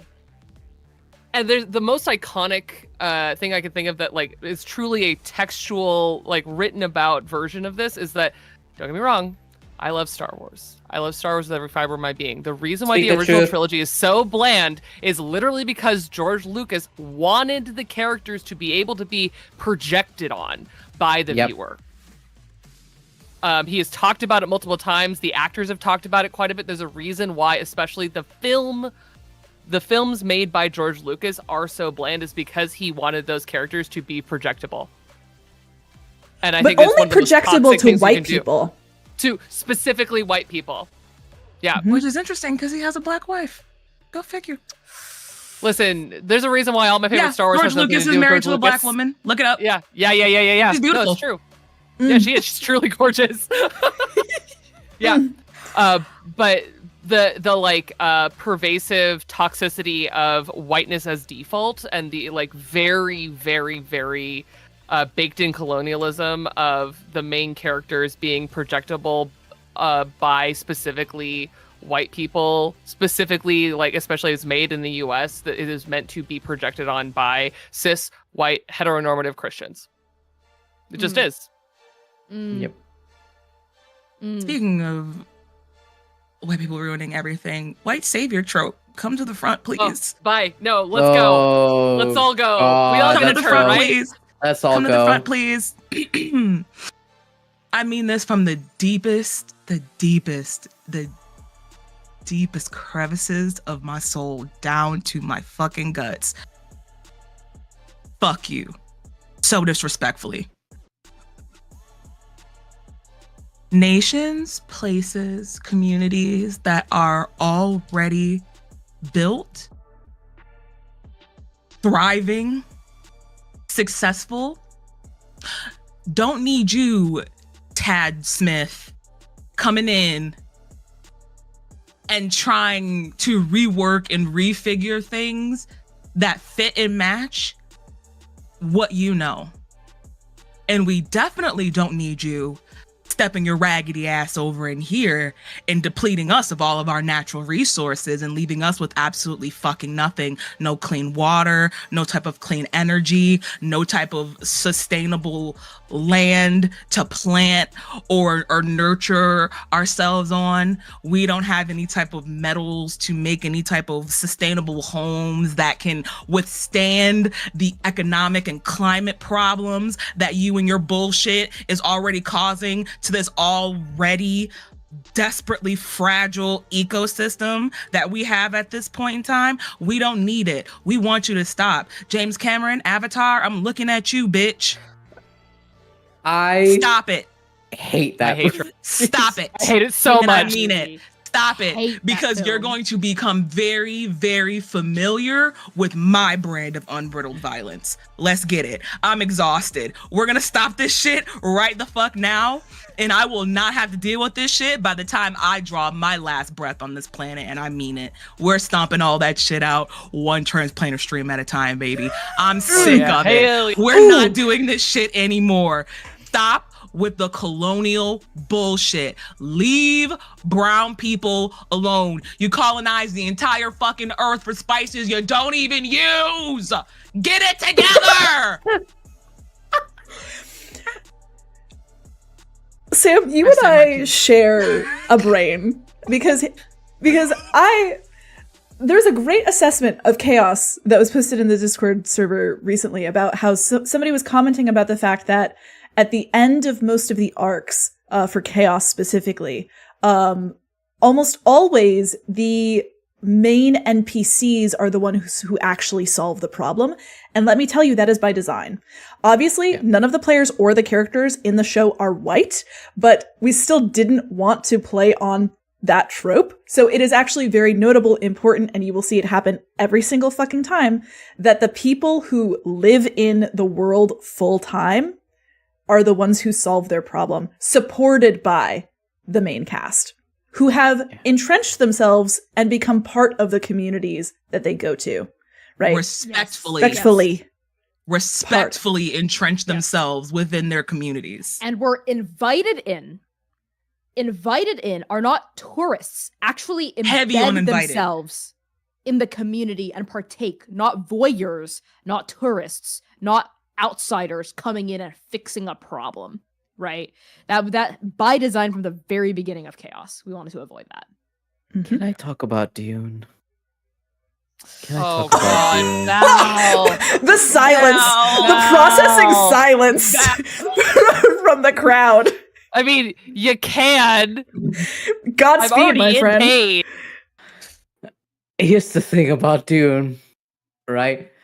Dune fans, I know that's the point, but but he sure made the point badly, right? Can we acknowledge that?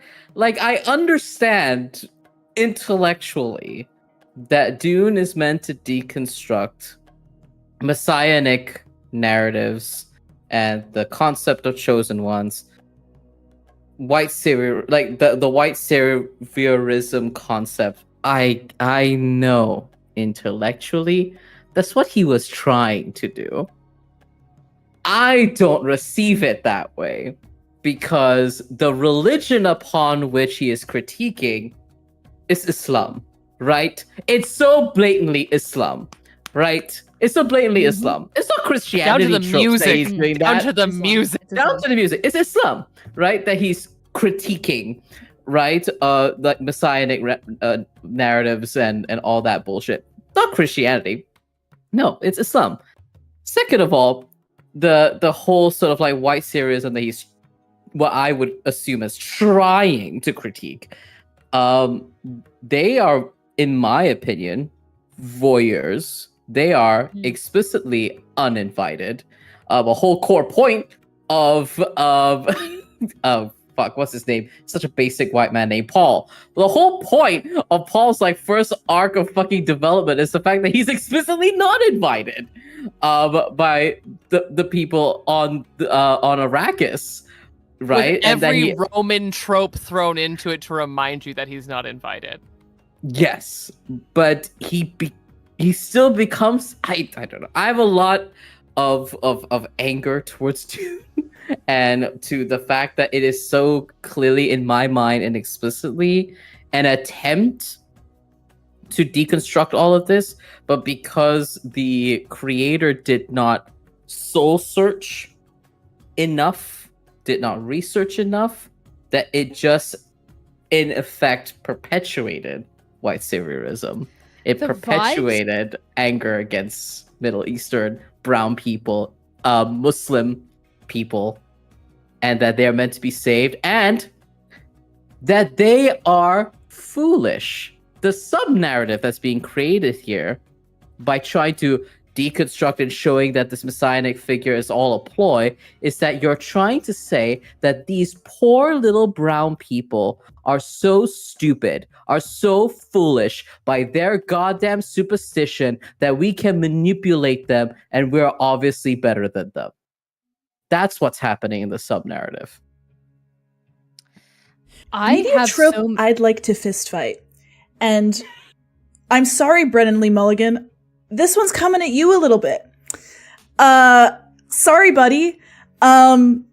White atheists who take a bludgeon to the concept of divinity and spirituality. I need you to stop. I need you to stop. I need you to stop. Just because Christianity has been used as a... talk about that. Why don't you talk about that? Why don't you talk about Christianity being used as a cudgel for colonization and not demonize Black spiritual practices, not demonize, like, things that you have no fucking idea about. Okay. Yes, and yes. Sorry, finish your thought. No. Go. I'm handing it to you. The vibes of... This is less a trope in the narrative itself and more like above the table, like this happens constantly in publishing and like in like entertainment, is like white auteurs who like have an Oriental studies major. Honey, do I have to tell you to leave this chat? Do you have to leave this chat right now? Oh, I hate it. You'll know here exactly why when we get to automatically. what I'm about to say. Go on, continue. Okay. okay. Those are the vibes. I've never read Dune. I've never seen Dune, and that's a dub for me. I'm so And happy those for you. that's a dub for me. Those are the vibes I'm getting from the author, though. I like and like of this isn't just in Dune. It happens like constantly when it comes to like East Asian studies and stuff like what do they call themselves? Like Sino, what? Sino fetishists? That's not what they call themselves. More like see no evil, Cinephile. no more. Yeah. Cinephile. Yeah, Cinephiles. Cinephiles, yeah. And not Yeah. of like the movie lover kind. No. But like the Chinese lover. Yeah. Yeah, constantly. And it's like, oh, I'm knowledgeable. Oh, I'm educated. Oh, I like spent like 15 years of my life traveling in China and like learning its peoples. And like learning the things and like anthropology and ethnography. And like, I'm qualified to write about this. I probably know more about China than you do. Constantly. And that shit pisses me the fuck off.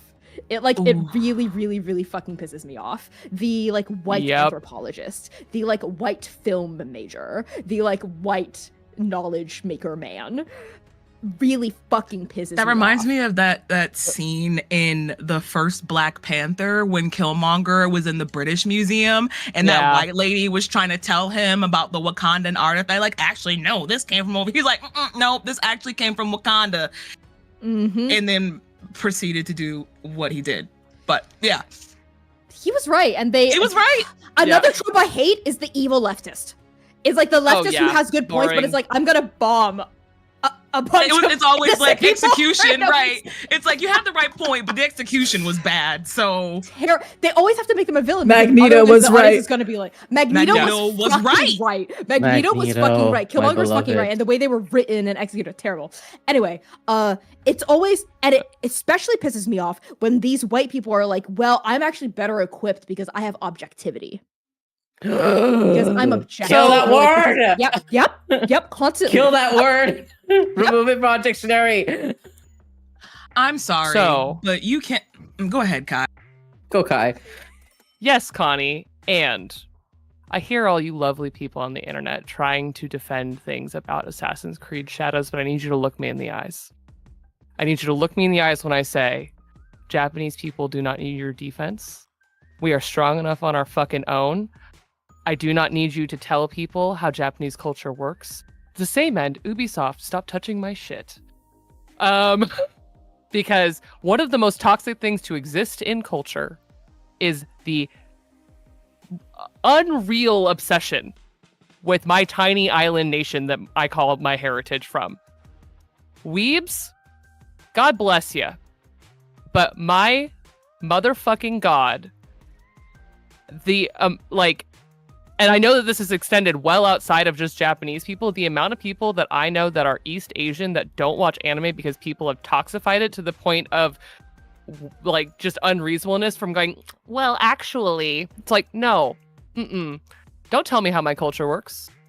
Don't explain it to me. Don't explain it to other people. Kai, I had a really good friend in high school. A lot of my friends in high school were Asian of all kinds. This particular person was a East Asian person who like. A lot of us were anime fans, but she was like, I can't watch anime because like people are so fucking weird to me about it. Yeah. And I refuse to watch it because it's been completely sullied by that. Like people are just so fucking weird to me about it. Mm-hmm. I used to watch anime. And I stopped because people were so, especially because of Japan's also weird fetishized obsession with whiteness.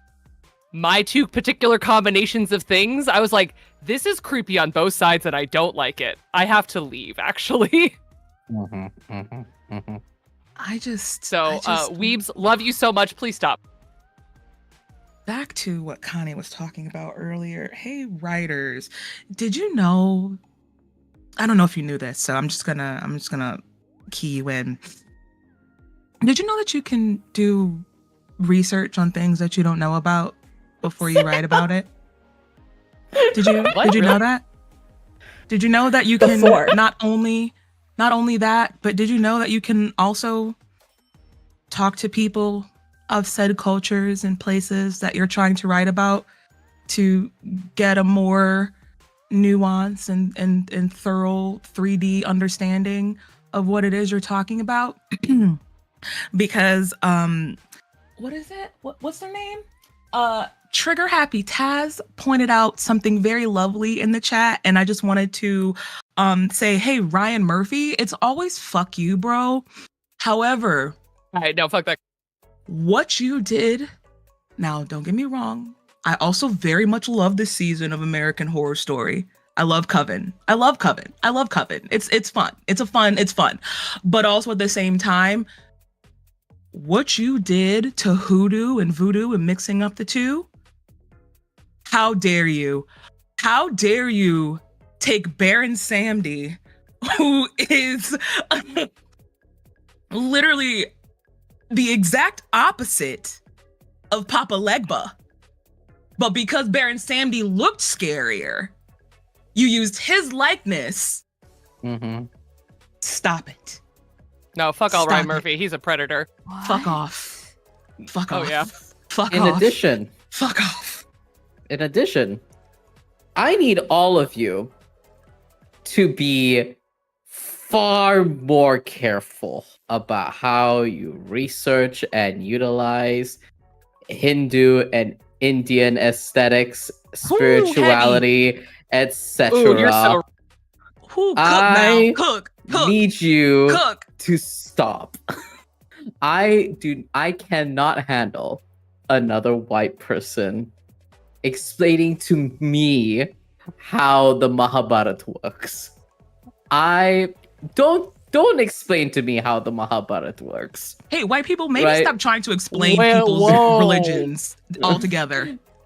That's not yours.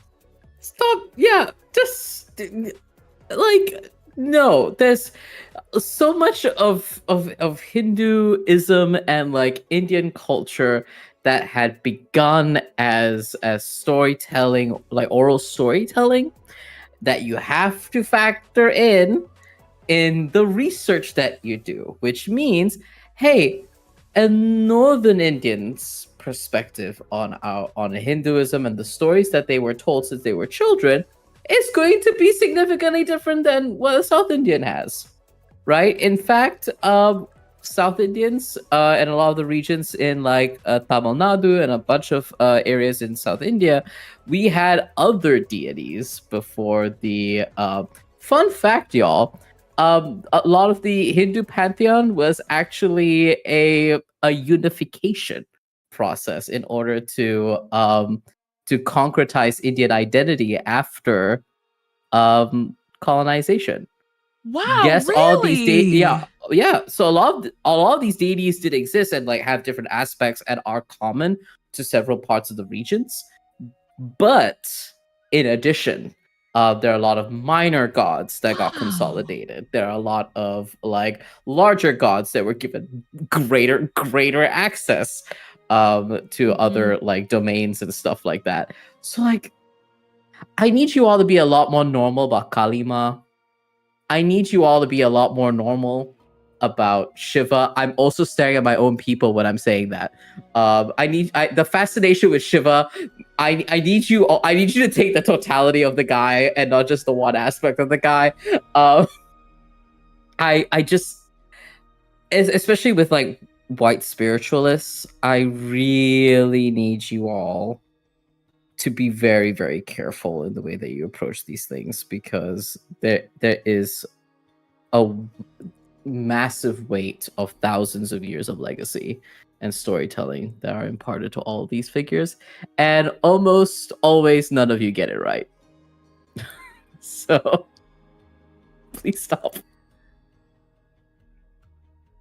Let me lean into the microphone and let me remind that whatever thing that you think you want to do, addressing other and fellow white people here, whatever thing you want to write that you need to do this research for, just know that you could just spend that time and energy reading, purchasing, supporting the art by that person that has already been made or that is currently being made. You can also do that.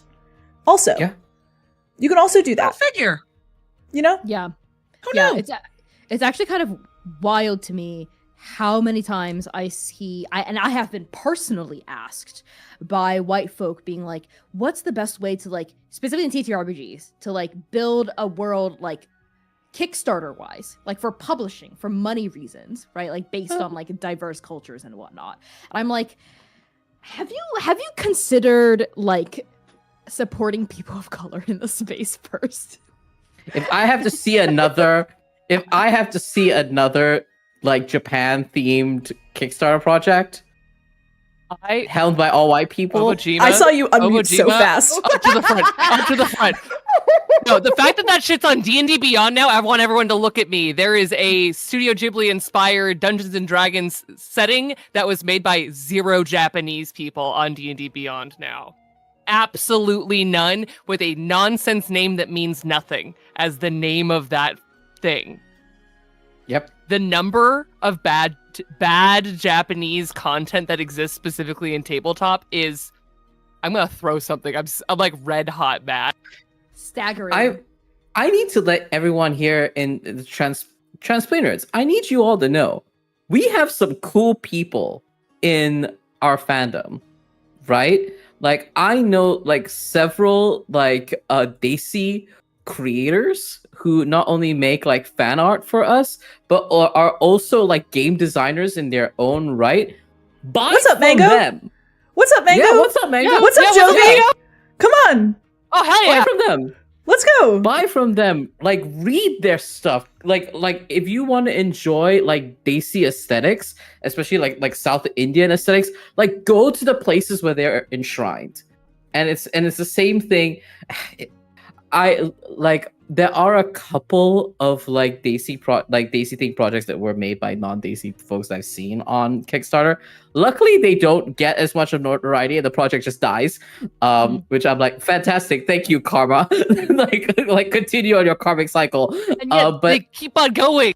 I'm like, Specifically, I'm in hell.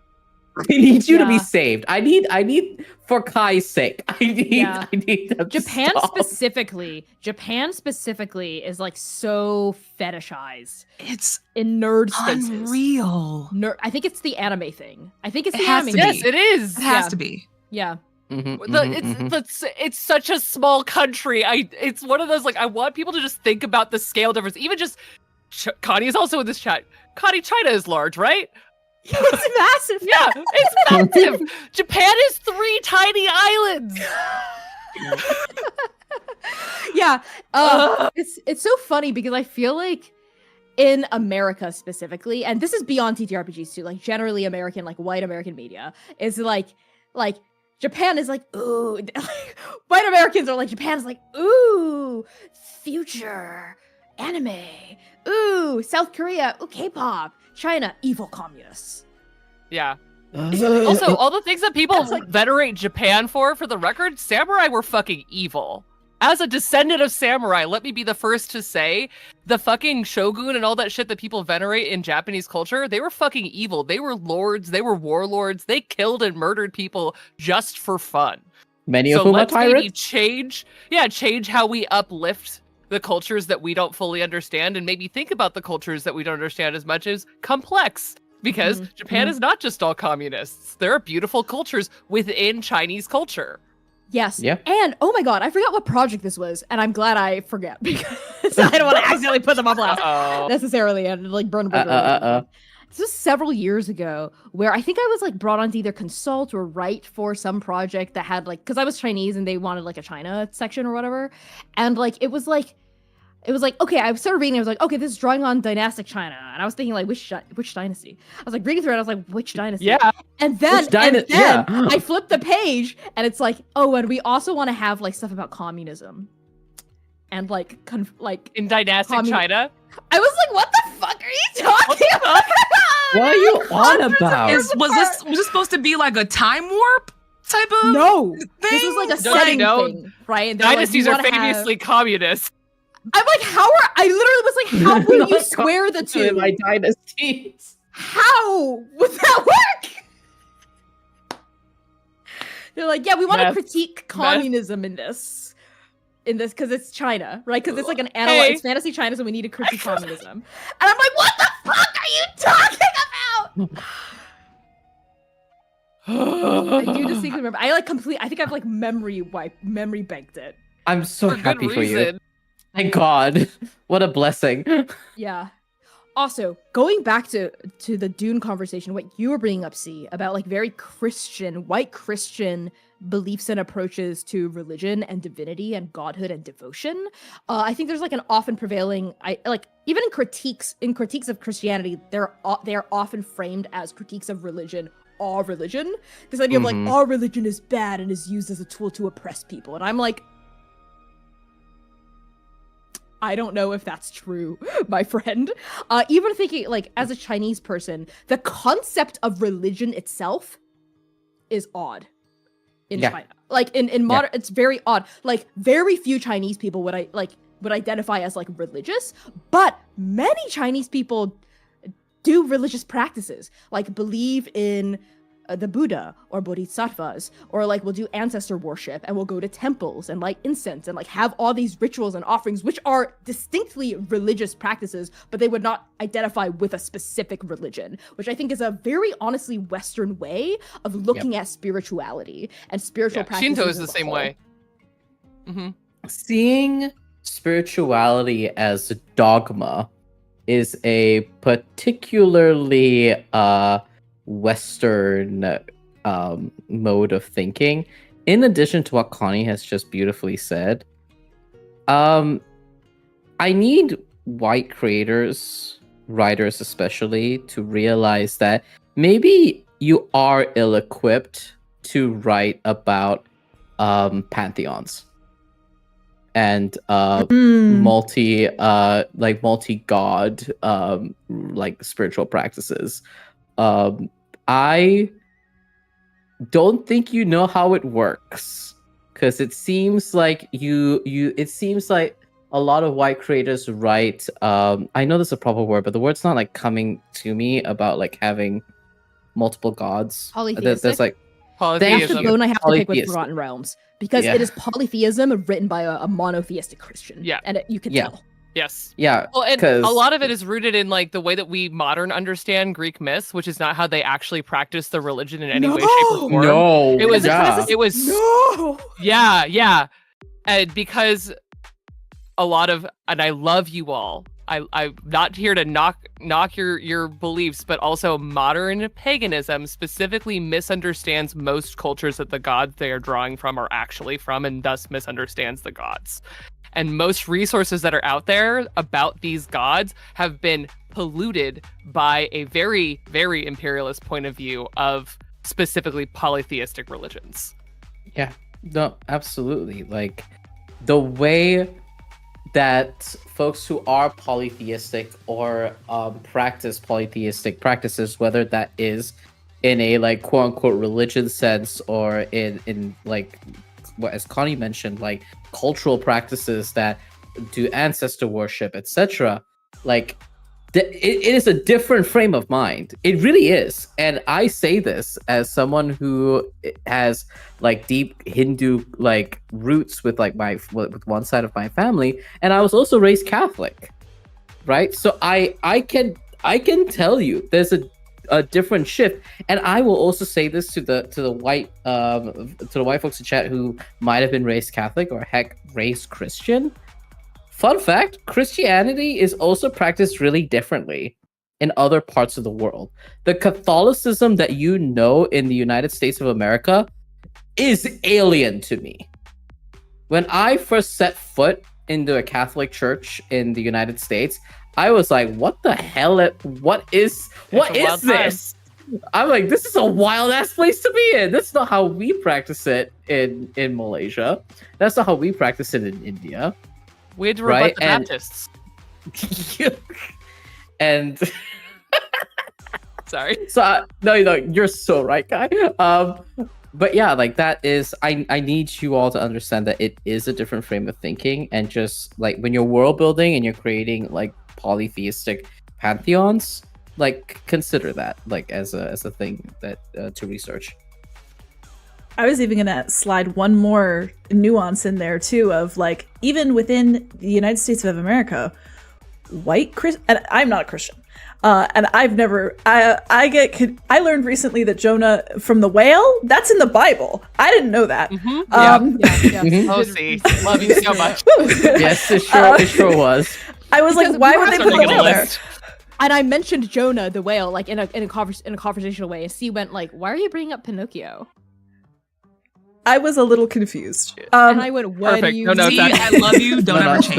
I love that. Great Yeah, response. no, I love you so much. Don't ever actually.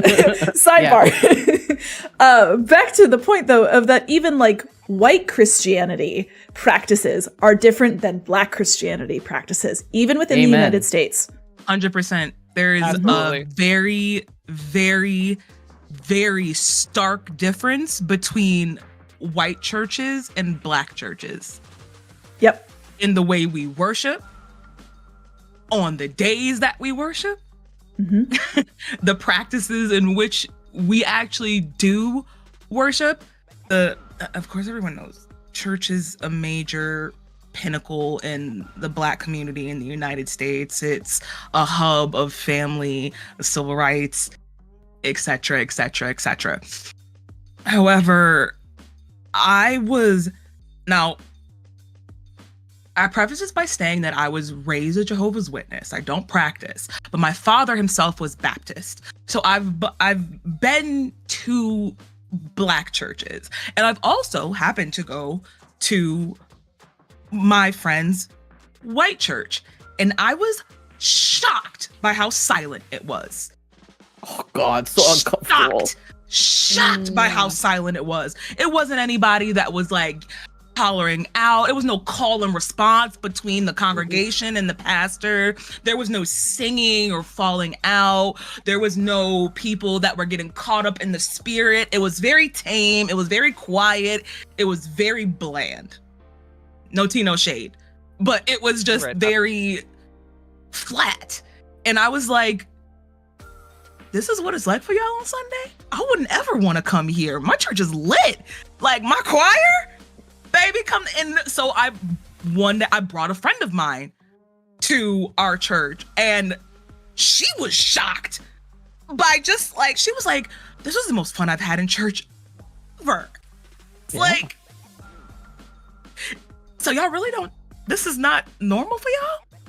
Like, very different. So keep that in mind.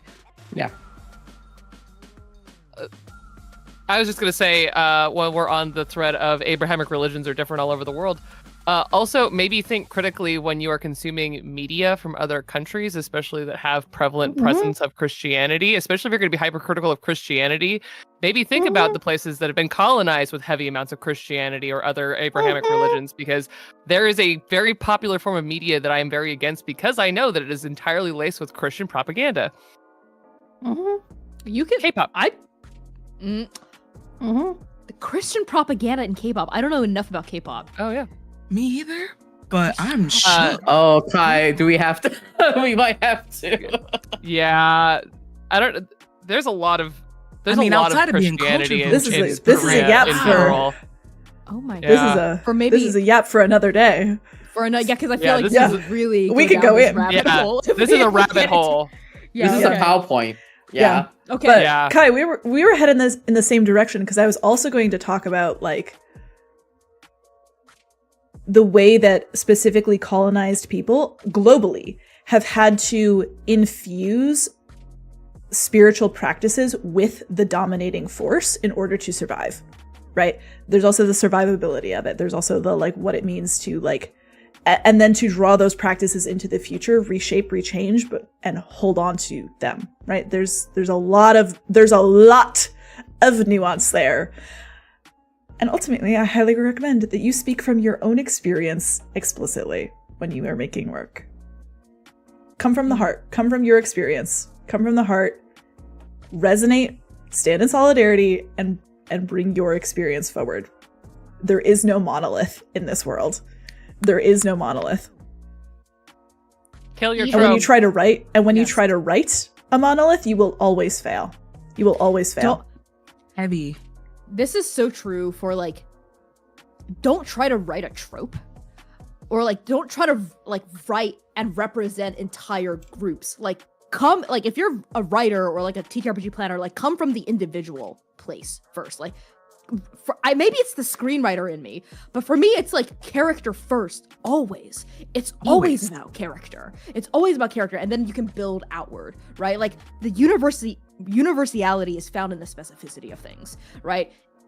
Especially if you're white, right? Like so much of the work of white supremacy, we've talked about this constantly on in our Yap sessions and beyond. So much of the work of white supremacy is both to destroy, exploit, incarcerate, control, dominate othered cultures, and also to destroy and eviscerate very diverse like European cultures as well, and like crush it all into To assimilate. whiteness, right? Like Whiteness so is many white people I know, identity. exactly, especially white Americans, like don't even know where they're from, which is, you know, in a very different way, I think, from people whose legacies and histories have been stripped away by colonization, slavery, and whiteness, right? It's kind of like the other side of the coin.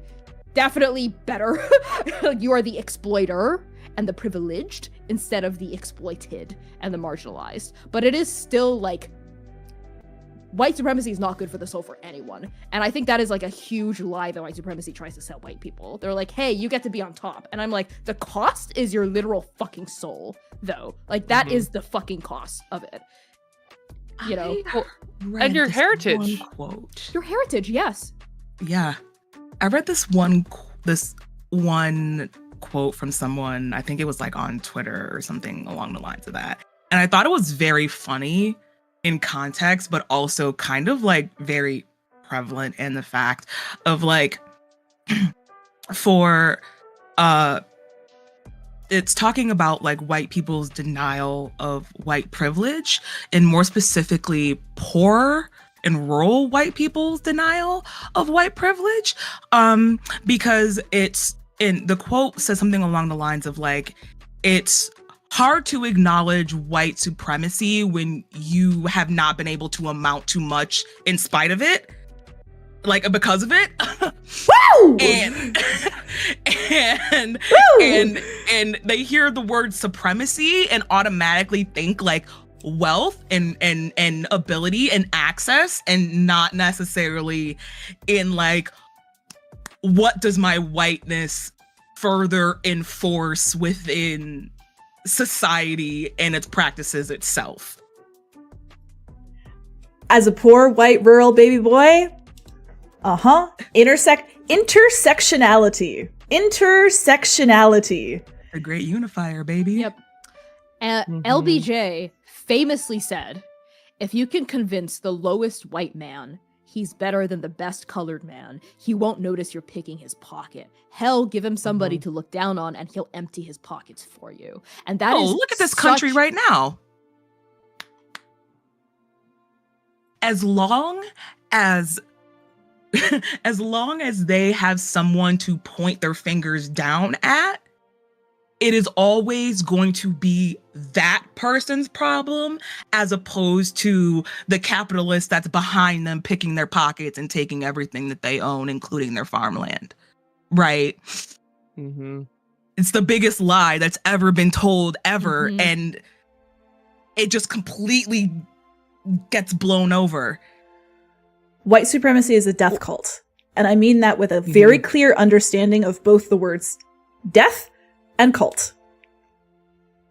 White supremacy is a death cult. Yeah. And one of the things that I spent a lot of time interrogating is like, I jokingly, but not so jokingly, say I'm entirely descended from colonizers. Because Japan was also a colonizing force in East Asia. Like, World War II even aside, like, there's a very black history of that whole country. It's fine. It's not. But interrogating where you are from and knowing those stories, and this is the whole like agenda of removing education, in America is so that people don't know who they are and where they came from, because I'm also German. And imagine me not knowing who I was and where I came from. I'm a quarter German. I know a shitload about Germany because that is something that is on me to know and do better about. And so I have the great benefit of being mixed and being born with the desire to interrogate that, but so many people through whiteness have lost that and lost the ability to interrogate within themselves their own like intersectionality as well. Because it's not just, oh, hey, you're German. It's also like you're German and you're poor. You're German and you're 1,000 other marginalizations. Like interrogating those things is part of the work of deconstructing whiteness and deconstructing colonization within yourself. I say intersectionality is a great equalizer, not in jest. I mean that quite literally. When everybody that's on this planet, once you actually sit down and take a look at things and re-examine, you start to realize that there's so much more overlap in places that you never necessarily thought that would happen. That overlap creates commonality. It creates empathy. It allows for people to be able to see and resonate in different perspectives of that their own. That's why they're fighting so hard to ban books and get rid of African American history classes and Asian American history classes and wipe out what happened to the indigenous peoples in this country. Because if you give one side and make it very black and white, there's no commonality there's no community that is able to fight you, and the community is bigger than you. That's why the Rainbow Coalition was so utterly devastating to the United States that they had to infiltrate Black Panther rings and other things like that to literally assassinate leaders in public spaces. Speaking because of they Fred know the Hampton, power of global solidarity. They knew the power of solidarity, and it's easier to keep people disenfranchised if they are ignorant and if they are separated. Hell yeah. And to that end, specifically, and knowing who your person is next to you, in the spirit of that, specifically in America, the destruction specifically of the understanding of Black and Indigenous culture is the destruction of all marginalized people, period, the end. We wouldn't be in the place that we are in without those two groups of people. So anytime that there is a step to destroying Black history in this country, every single marginalized person on this earth should be standing up and saying no. Yeah, we need to. Yeah, yes. Thinking specifically of the founding of the United States of America is like founded on indigenous genocide, Black chattel slavery, and eventually cheap exploited immigrant labor.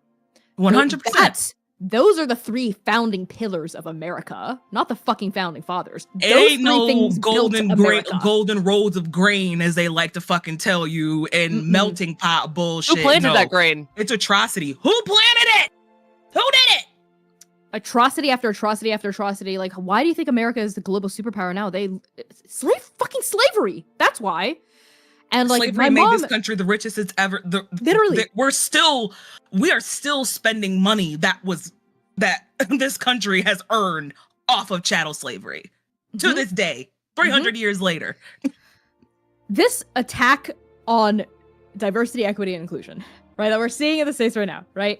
I have been reposting article after article, specifically from Black journalists, talking about how, like, let's not mince words here. It's not necessarily even an attack on DEI. It is an attempt to resegregate. That's 100%. What this is. It's an attempt to resegregate. And we need to stop ceding linguistic ground here, right? And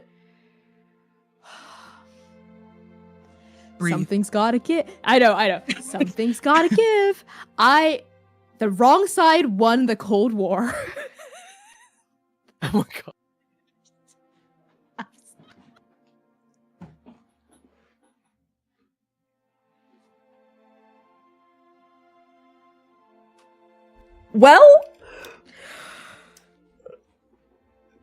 Well, you know what? Let's try that one maybe again. let's try that one again.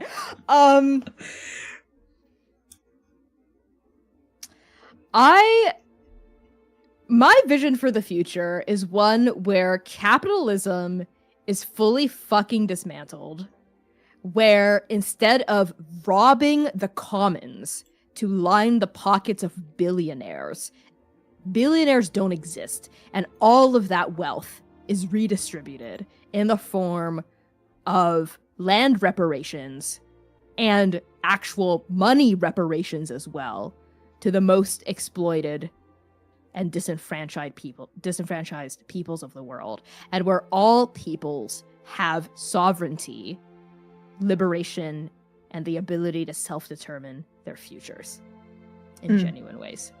And I think that those are my values, and I think there are a myriad ways to get there. I don't think there is a one-size-fits-all solution, especially given how huge this world is and how diverse this world is. But we've all got to start somewhere.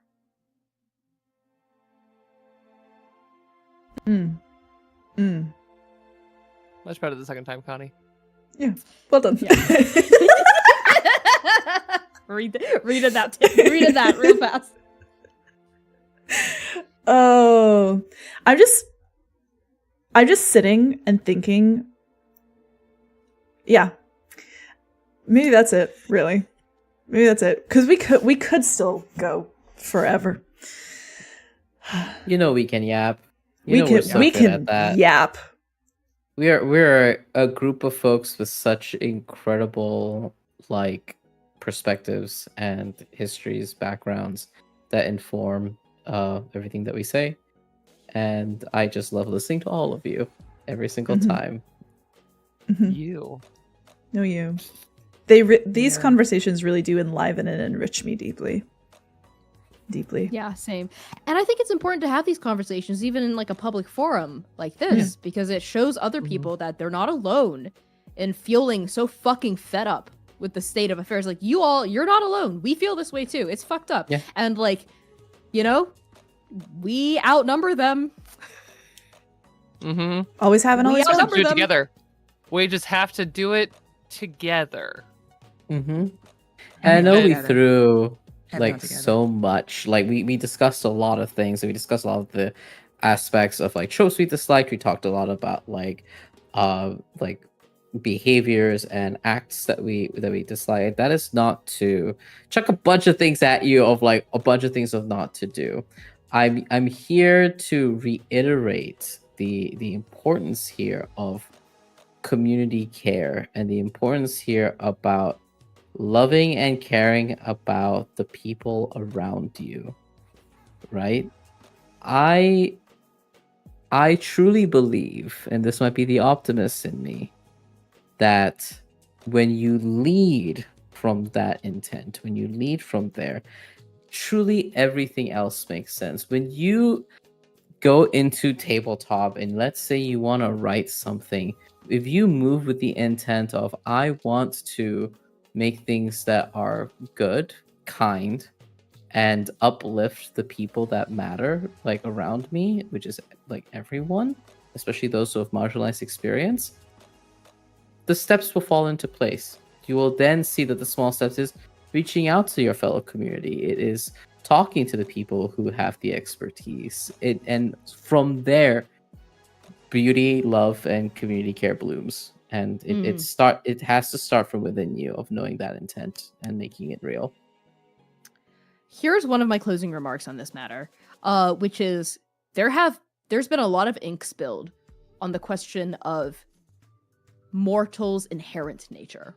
Are people inherently good? Are we inherently bad? What does good even mean? What does bad even mean? What is the inherent nature of humanity? And for me, I think a lot about reports coming out after natural disasters of the behavior of people across culture, across time, across geography. People's first instinct is to help other people when push comes to shove. We are communal creatures. We were never meant to live these siloed, lonely, individualized, separated, incarcerated experiences. We were always meant to have each other's backs. We are born without fur. We need Literally clothes. what I was just thinking. we need shelter. We need other people. This idea that a single person can be completely self-sufficient in this heterosexual white nuclear family is the most artificial and unnatural thing. The most natural thing, the most good thing is for us to help each other and to be in community with each other. That's the final thing I will leave you all with. Trust your gut, because your gut will lead you to other people. Connie, I love that. I love that you like likening it like to reports after natural disasters, because that's so true. Like across, like you said, across the board, when the first things that you see of natural disasters, I'm thinking of like Hurricane Katrina or like the tsunami, like was it Malaysia or something like that? Oh yeah, I can't. 2004. I was there. Yeah, the tsunami in Malaysia, or like the tsunami that caused a nuclear explosion in Fukushima. Like the first thing that you see are neighbors out on boats going to houses to get people off the roofs, to take them to dry land, people helping, going around to like elderly people that they see in their neighborhoods consistently to go help them and bring them to a safe spot. Like naturally, and it shouldn't always be in desperate times like that our inherent nature is caring for each other, is empathy, is compassion. And it is corrupt governments and global capitalism, systems of exploitation, white supremacy, capitalism, and inequitable wealth distribution that fail the people. But I think... Not the people. Not the people. Mm. Mm-hmm. My closing thought is we are not devoid of the place that we come from, whether that is ancestrally, where you were raised, who you are currently, and learning about that and defining it through as much investigation as you can manage with unclouded eyes is a way to know who you are, and thus a way for you to know how to be there for your community.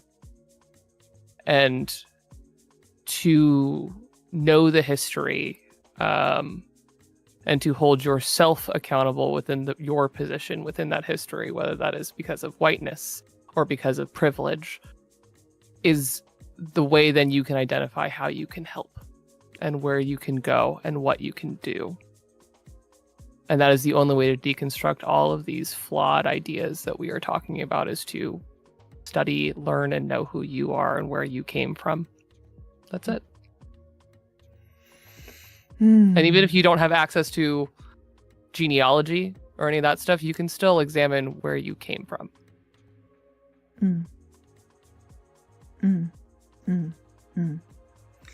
I'm humming and nodding very deeply and with much love. My closing remarks, I'm still thinking about our conversation about religion and about faith and spirituality, and thinking about this when we think about times of desperation and need, people can turn to prayer, right? So if we think about the other phrase, right, divinity is stored in the meat of humanity, the divinity, spirituality is something that happens in the meat of your body, that you can be a blessing in this world, whatever that means to you. You can inhabit your own godhood. You can change form. You can be the divinity that you wish to see in the world. I don't know. It's got me spinning. That's it's got me very spinning. Beautiful. Oh, my sweet God killer. Aww. Happy anniversary. Oh yeah, happy God, it's so anniversary. gay in here. Holy shit. That turned real homosexual. Aw. It's got me thinking. It's got me thinking. Speaking of gay stuff. Yeah, let's be gay. Let's be gay. It's gay time. time. Be gay. It's gay time. It's easy because it's a quick PowerPoint. Let me change the screen for you all. Oh, I gotta see this. Welcome to my PowerPoint presentation. My dear Oh my beloveds in the God. Discord call, you will need to watch on chat because if I Yes. try to put it up for Yeah. you, everything will fail me. Everything will be I bad. know. I Um, got you. This is a very special presentation that I made for Quinn's birthday last month. I have repurposed it for us here today. And I'm very excited to bring this all to you. As a reminder, this is where the sex and sexual humor content warning will become very relevant. This is where the sex is. Extremely, extremely This is relevant. where we Right kept here. it. We're storing it right here. And of course, you are Nope. free to participate. I do ask, just generally speaking, if you're participating, to be thoughtful about how you're engaging, generally speaking, be careful of boundaries, and also, if you do not identify with sexuality in any way, shape, or form, smash is a state of mind. Smash is like smash your platonic hands together and enjoy their company. So please feel free to participate in any way, shape, or form that you would like to participate. Like I mentioned, this part will very likely contain minor spoilers for the Chaos Protocol, as well as the Second Stranger. Minor spoilers for characters, mostly character relations, and some details about those things. So, that's just a heads up. Are we ready to do the presentation? I feel like I've hit Let's it do all. it. Let's do it. Yes, All right. yes, we are. I apologize to my dog, just like shaking his little cone violently and loudly. All right. It's been a second. I practiced for Saturn's party, so I'm a little out of practice, but I hope you all forgive me. Welcome to Transplanar Women, Smash or Pass by C. Thomas. Let's begin, shall we? We are going to begin, of course, number 1, with my qualifications to lead this presentation. We will start with, again, my qualifications. They are, number 1, I love women. Number 2, I am gay. And number 3, I love transplanar. These are my qualifications. You do not necessarily need to meet these qualifications, but they are mine. They are my qualifications for running this presentation for you all. Thank you. Thank you, thank you. Now we will move on to number 2. Bubba, why are you shouting? That's homophobic. Dude, ruining everything. Number 2, the analysis with which we will partake in our Smash or Pass event. The qualifications, the analysis that we will be discussing here. The metrics, so to speak. Number 1 includes strengths. How strong is the woman in question? We will be analyzing this question as we move through the Smash or Pass event. We will also be thinking about opportunities. How might smashing provide opportunities for growth? How might passing open new avenues for personal development? Keep these in mind. Furthermore, we'll be discussing weaknesses. Women do not have weaknesses, but I do. So this is important to keep in mind. We will also be discussing and analyzing the threat level of these women. Our danger assessment ranking will go from tier D to tier S. We will also be considering miscellaneous threats made to society and the world at large based on this Smash or Pass. Anyway, we are now ready to move on to phase 3 of the PowerPoint. Let's begin. We're starting off easy with Halo. Some qualifications here, some analysis of our beloved Halo from the Second Stranger. She is canonically my wife. She can see into the future. So that's important to keep in mind. She will win every single argument that you are ever in because she can see every angle of every argument that you will ever take in the future, and she will win. They will beat you. So that's something to keep in mind. See, Yes? I have a question. I will permit the question. I'm so sorry. I just wanted to know for my own personal reference, are we collectively answering these as Zynon, Sayer, and Lumira, or as Sam, Val, and Kai? That is a Or both. That's a fascinating question. I do need to hear. I feel like I need to hear both. Yeah. Fair. I feel like Yeah. I need to hear both because this compels me. Should I Thank answer you. as Yinghe or Sing? Ooh. Oh, sing. ¿Por qué no las dos? Why not both? Yeah. Oh, Okay, I'll do both. Both. And myself. Double fisting. yeah. No, Oh, no, Connie. no, No, again. I have two hands and I'm holding both of them. How about that? Connie Enough! was right, and he should say it. Back to the PowerPoint. Furthermore, Halo embodies the best friends to lovers trope, which is ideal. This is a huge boon. She's baby girl. Important to note. Her danger assessment is sitting solidly at a rank C because of the future vision. That means that our verdict, for me, is a smash. As if there was a question. It's a As if smash there was a from question. Sing and from Yinghe and from me.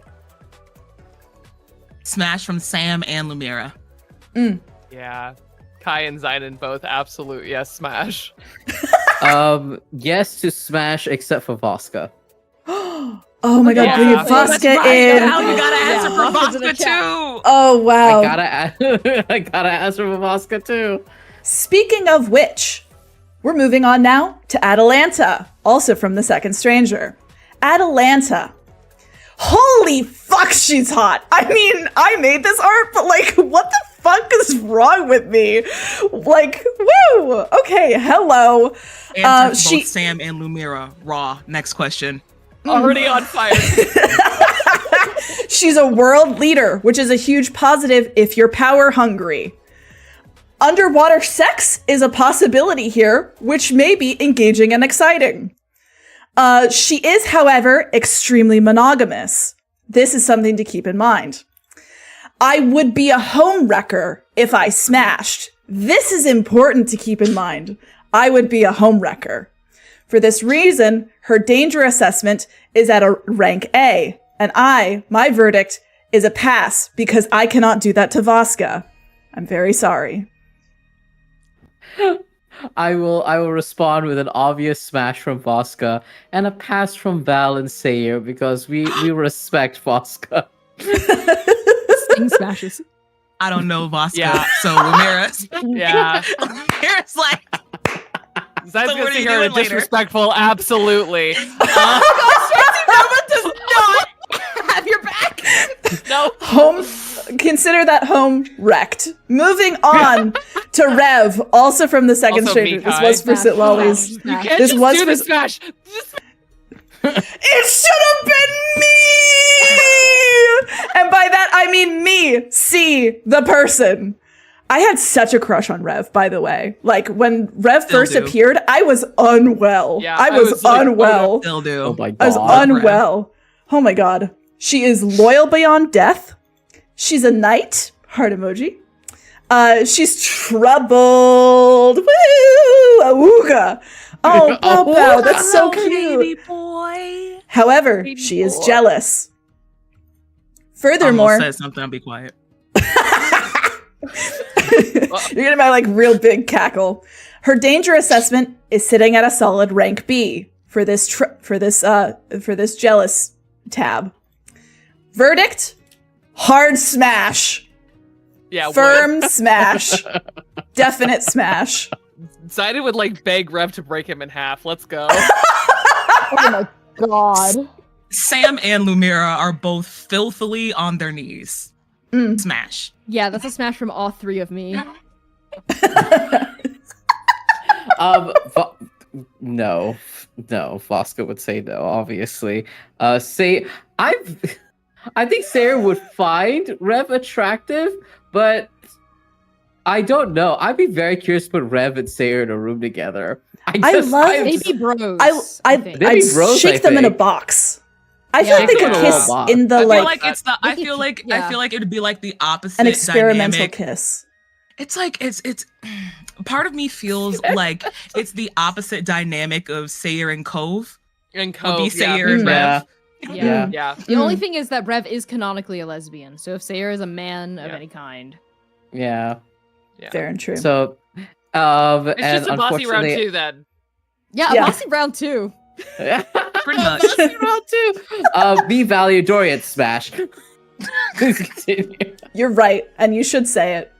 Moving on to Taktoa Kagan, also from the Second Stranger. Of course, smash, this was for smash. Quinn's Smash. birthday. Yeah, yeah. This is for Quinn's birthday, so a lot of these are Second Stranger characters. Taktoa Kagan. She's also a world leader, which is a huge positive if you're power hungry. She's I heard the sound.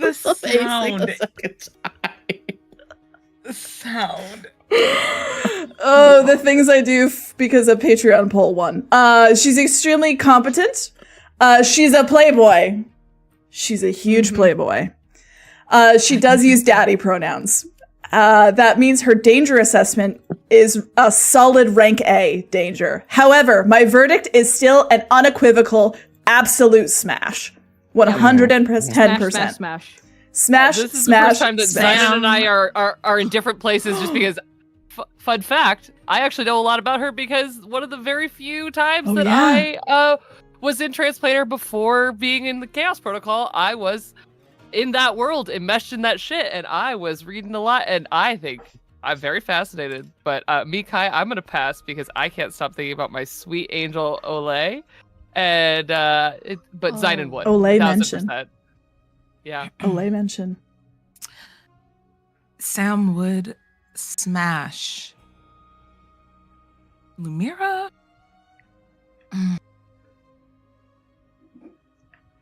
I feel like Taktoa is too much of a like confident playboy. A little. You know what I mean? You know, But also, it's like when two tops battle, right? Mm. Good point. Someone wins. That's a good point. Beyblades.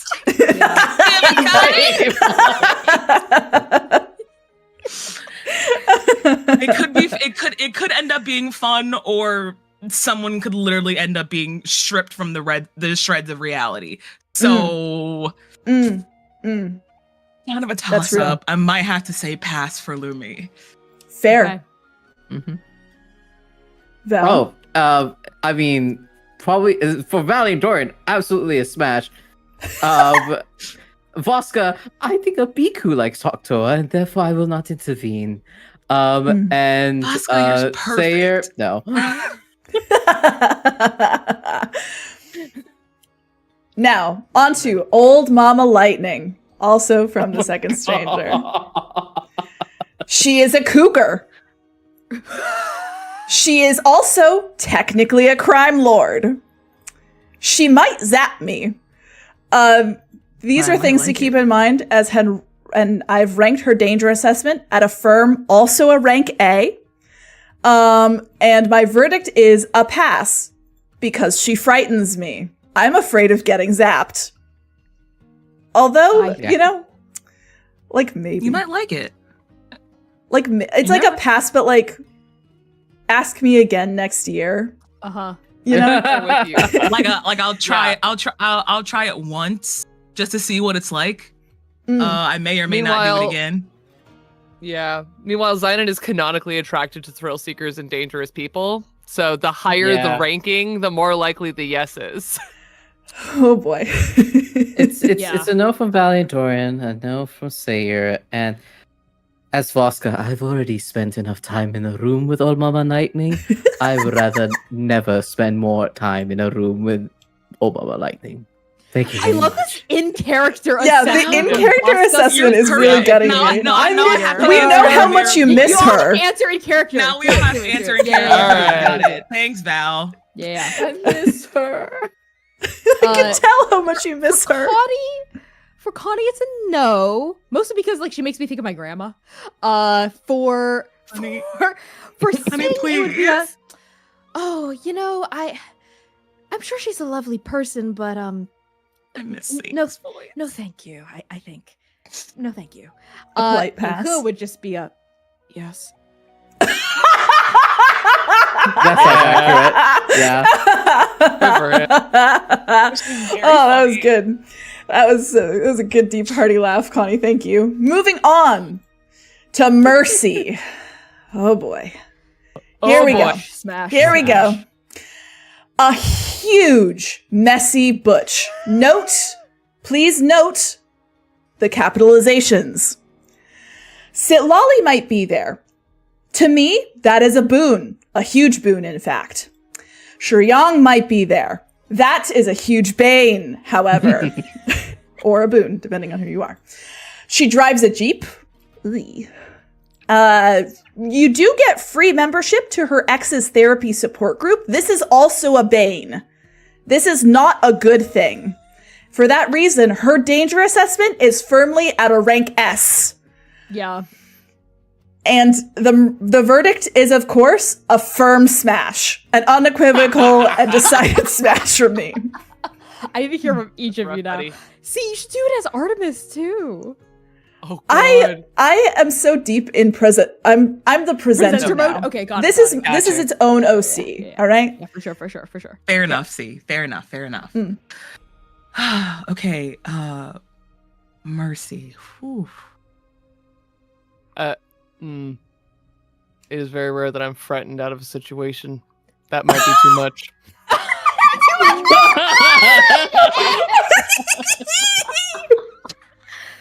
We found it. We found the barrier. We found the line. We found the line beside it, and it is Mercy, second stranger, Gold Heart. Good for her. Hold on. Honestly, good for her. Yeah. Also, that's too much alike in one place. Like messy people.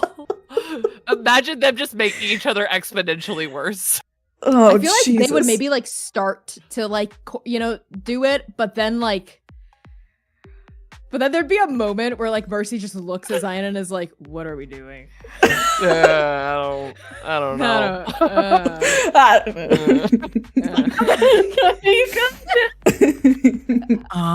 Let's see. I myself have a very special place in my heart for Mercy personally. Because my first time on Transplanter was in Sri Young's one shot, and Yeah. I was one of many in the polycule. So, Oh, right. Oh, my God. yeah, Maseho, Yeah. 100%. So as for Maseho, 100% smash. As for Sam, smash, because I would love to get broke down by a messy butch. And Lumira's gonna pass, only because Lumira does not have the time or even wherewithal to tolerate Not any even a of messy Mercy's one night exes. stand. None of Mercy's exes. Very fair. I'm not dealing. No. You do not want access to that membership club. No, not even Sends it though to the spam folder. Sitlali would 100%. If Lumira would leave with Sitlali, if anything, like, that would be. We've already that's talked the about boon. this. I'm so afraid. That's the boon. Mercy would be into that. I'm sorry, y'all, but she'd be into that. Oh my Jesus god. Christ, Connie. Oh my god. Oh, well, as Valiant Dorian, this is a bit too much mess for me personally. This is a lot. Essayer, no. Okay. And from Voska, I didn't know. Am I entitled to the membership out of circumstances? It feels like I should be entitled to that membership out of circumstances, but no. I respect Silatli and I am already taken. Thank you. Oh, Oh, come on, Voska. She's dead for both of us. Jesus Christ, Connie. Connie. Jesus Connie. Christ. Don't You make me fell leave into That is Mercy why it will way never too happen. easy. I love this Way so too much. I love easy. me, Kai. I just want to hang out with Mercy. I want to see the mess all the time. I I'm need to obsessed with study her Mercy. under a microscope. Yeah, that's she me. needs to be stopped. Yep. No, I don't want her to stop. I just want to watch. For me, for Connie, Valid. it's a smash. For Connie, it's Of a course. smash.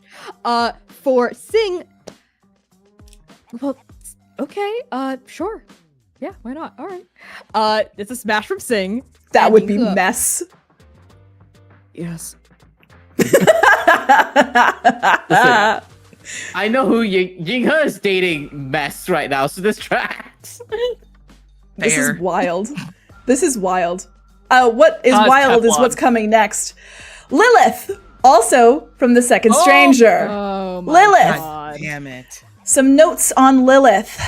She's evil. Is that She's Babo? evil. It's Bobo, yeah. His tail. He's trying to take you out. And Babo has feelings about this. Okay. Lilith is evil. She's also evil. She is also evil. She is Eonthe coded. If you know, you know. She literally tried to end the world. She's also evil. Her danger assessment is at a solid rank S++, and my verdict is, of course, a smash, because she also frightens me. Okay, triple smash. Oh wow. I don't know. Yeah. Sing Singing Lilith. would be like, okay, No need to justify. No need to justify. Take the triple smash. okay, then I okay, that's fine. Then I'm not gonna justify it. It is a triple smash though. I just need to hear the answers. I'm moving us along so we get out of here by midnight. Oh, fair. That's smash for Sam and pass for Lumira. It's a solid pass from Kai and a from Simon. Think about it. Sleep on it and come back to it in 12 hours. Fair. From Sayer as well. Smash from Val because she also frightens me. And Voska, please spare me. All right, moving into more.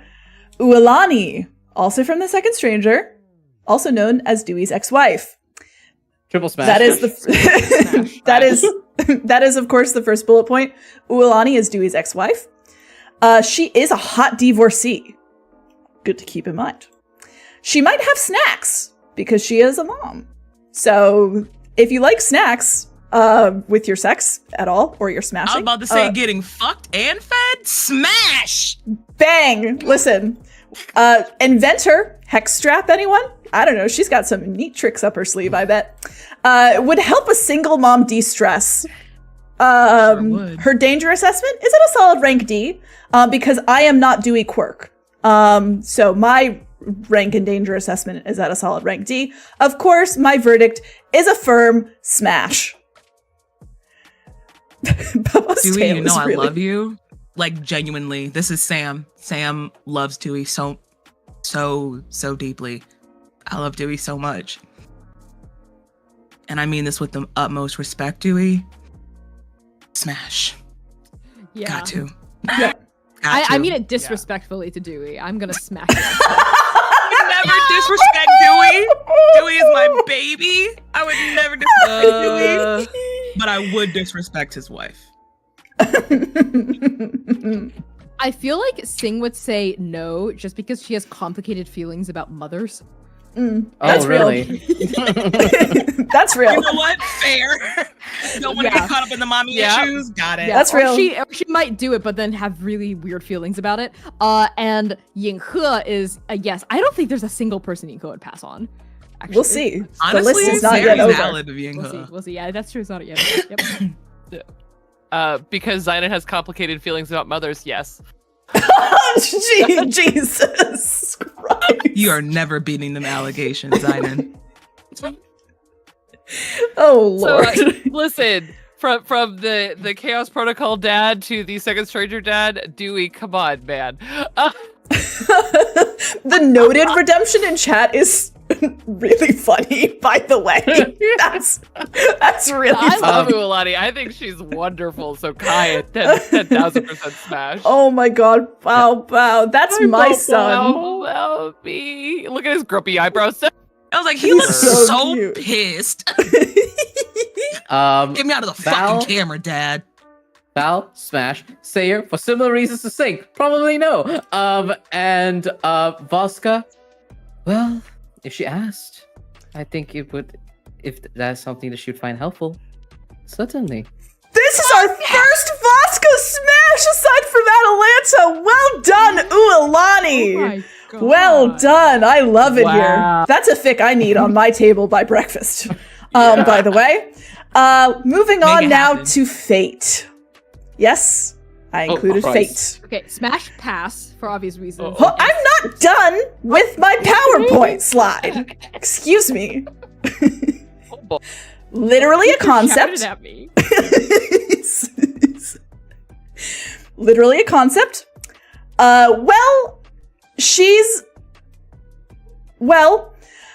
She's hated by fandom, which, in my opinion, is a boon. I would do it just to be a little transgressive. It would feed my god complex like wild. Her danger assessment, however, is also at a rank S. Note that this is technically lower than Mercy. My verdict, however, was a pass for respect to Oka, as someone who's punched Fate in the face. Yep. That's true. Yeah. Although I go back and forth on this frequently. This is a ask me every other day kind of situation. Okay. I would smash Fate. Me, Connie, I would smash Fate. Because I know it would be fucking wild. Yeah. Sing is a pass for obvious reasons. And Yinghe, oh my god. Yeah, I think so. At this stage in Arc 3, it's a smash. That's wild! Yeah. Hate sex. That's wild! Off the charts. Oh wow. Has that conversation with Sayer and it goes to fuck your mom. Whoa. Beyond me.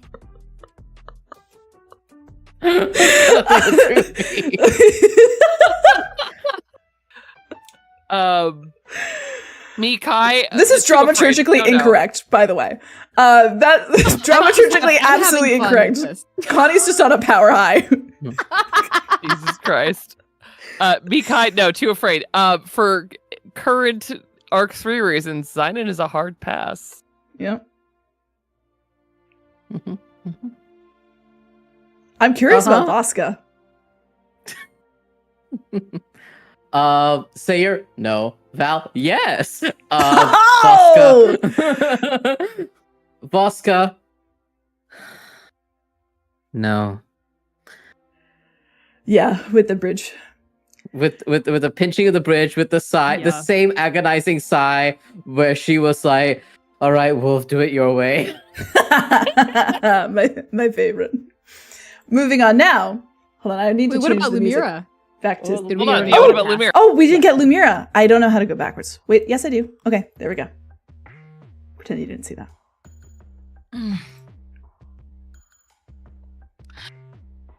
Sam would smash, much to akin to feeding my god complex 100%. I would feel like I could take on anything after that.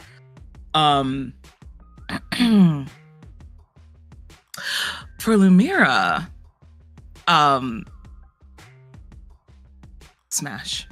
Yep. No, pass. I like pass. Why does everyone want to fuck Think my about it for mom? a second. Your Sayer projected has hot mom. mom energy. I had to think about it. Yeah, no, I think it's more of like Lumira has way too much respect. Mm. Or at least for now, has way too much respect for Fate. And that would not, yeah, no. I just speak into the Pass. ether. I speak into the ether as toxic Yuri devotion hate sex. Anyway, moving on now to Oblivion. God, see, Moving that on is now, of compelling. course, to Oblivion, my beloved. This art is by the incredible Lynn, by the way, Gremlin Art. You should go love check Lynn. her stuff out. Moving on to Oblivion. Also literally a concept. The manifestation of the end, TM. Also my wife. Yay. Tried to end the world. Yay. Unnerving. Yay. Danger assessment, also a rank S. Also note that this is also a lower rank assessment Then Mercy, my verdict is an obvious and clear smash. Yeah, smash. Easy choice smash. This is like a shoe-in smash, really. For Sing, it's a pass, I think, actually. Yeah. Yeah. Probably I'm for you, gonna that too. Smash. Okay, fine. See, not you like collaring me with your dramaturgy. Sorry. No.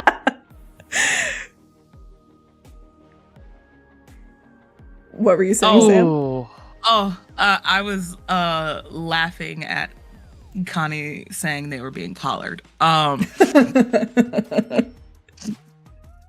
I see. But no,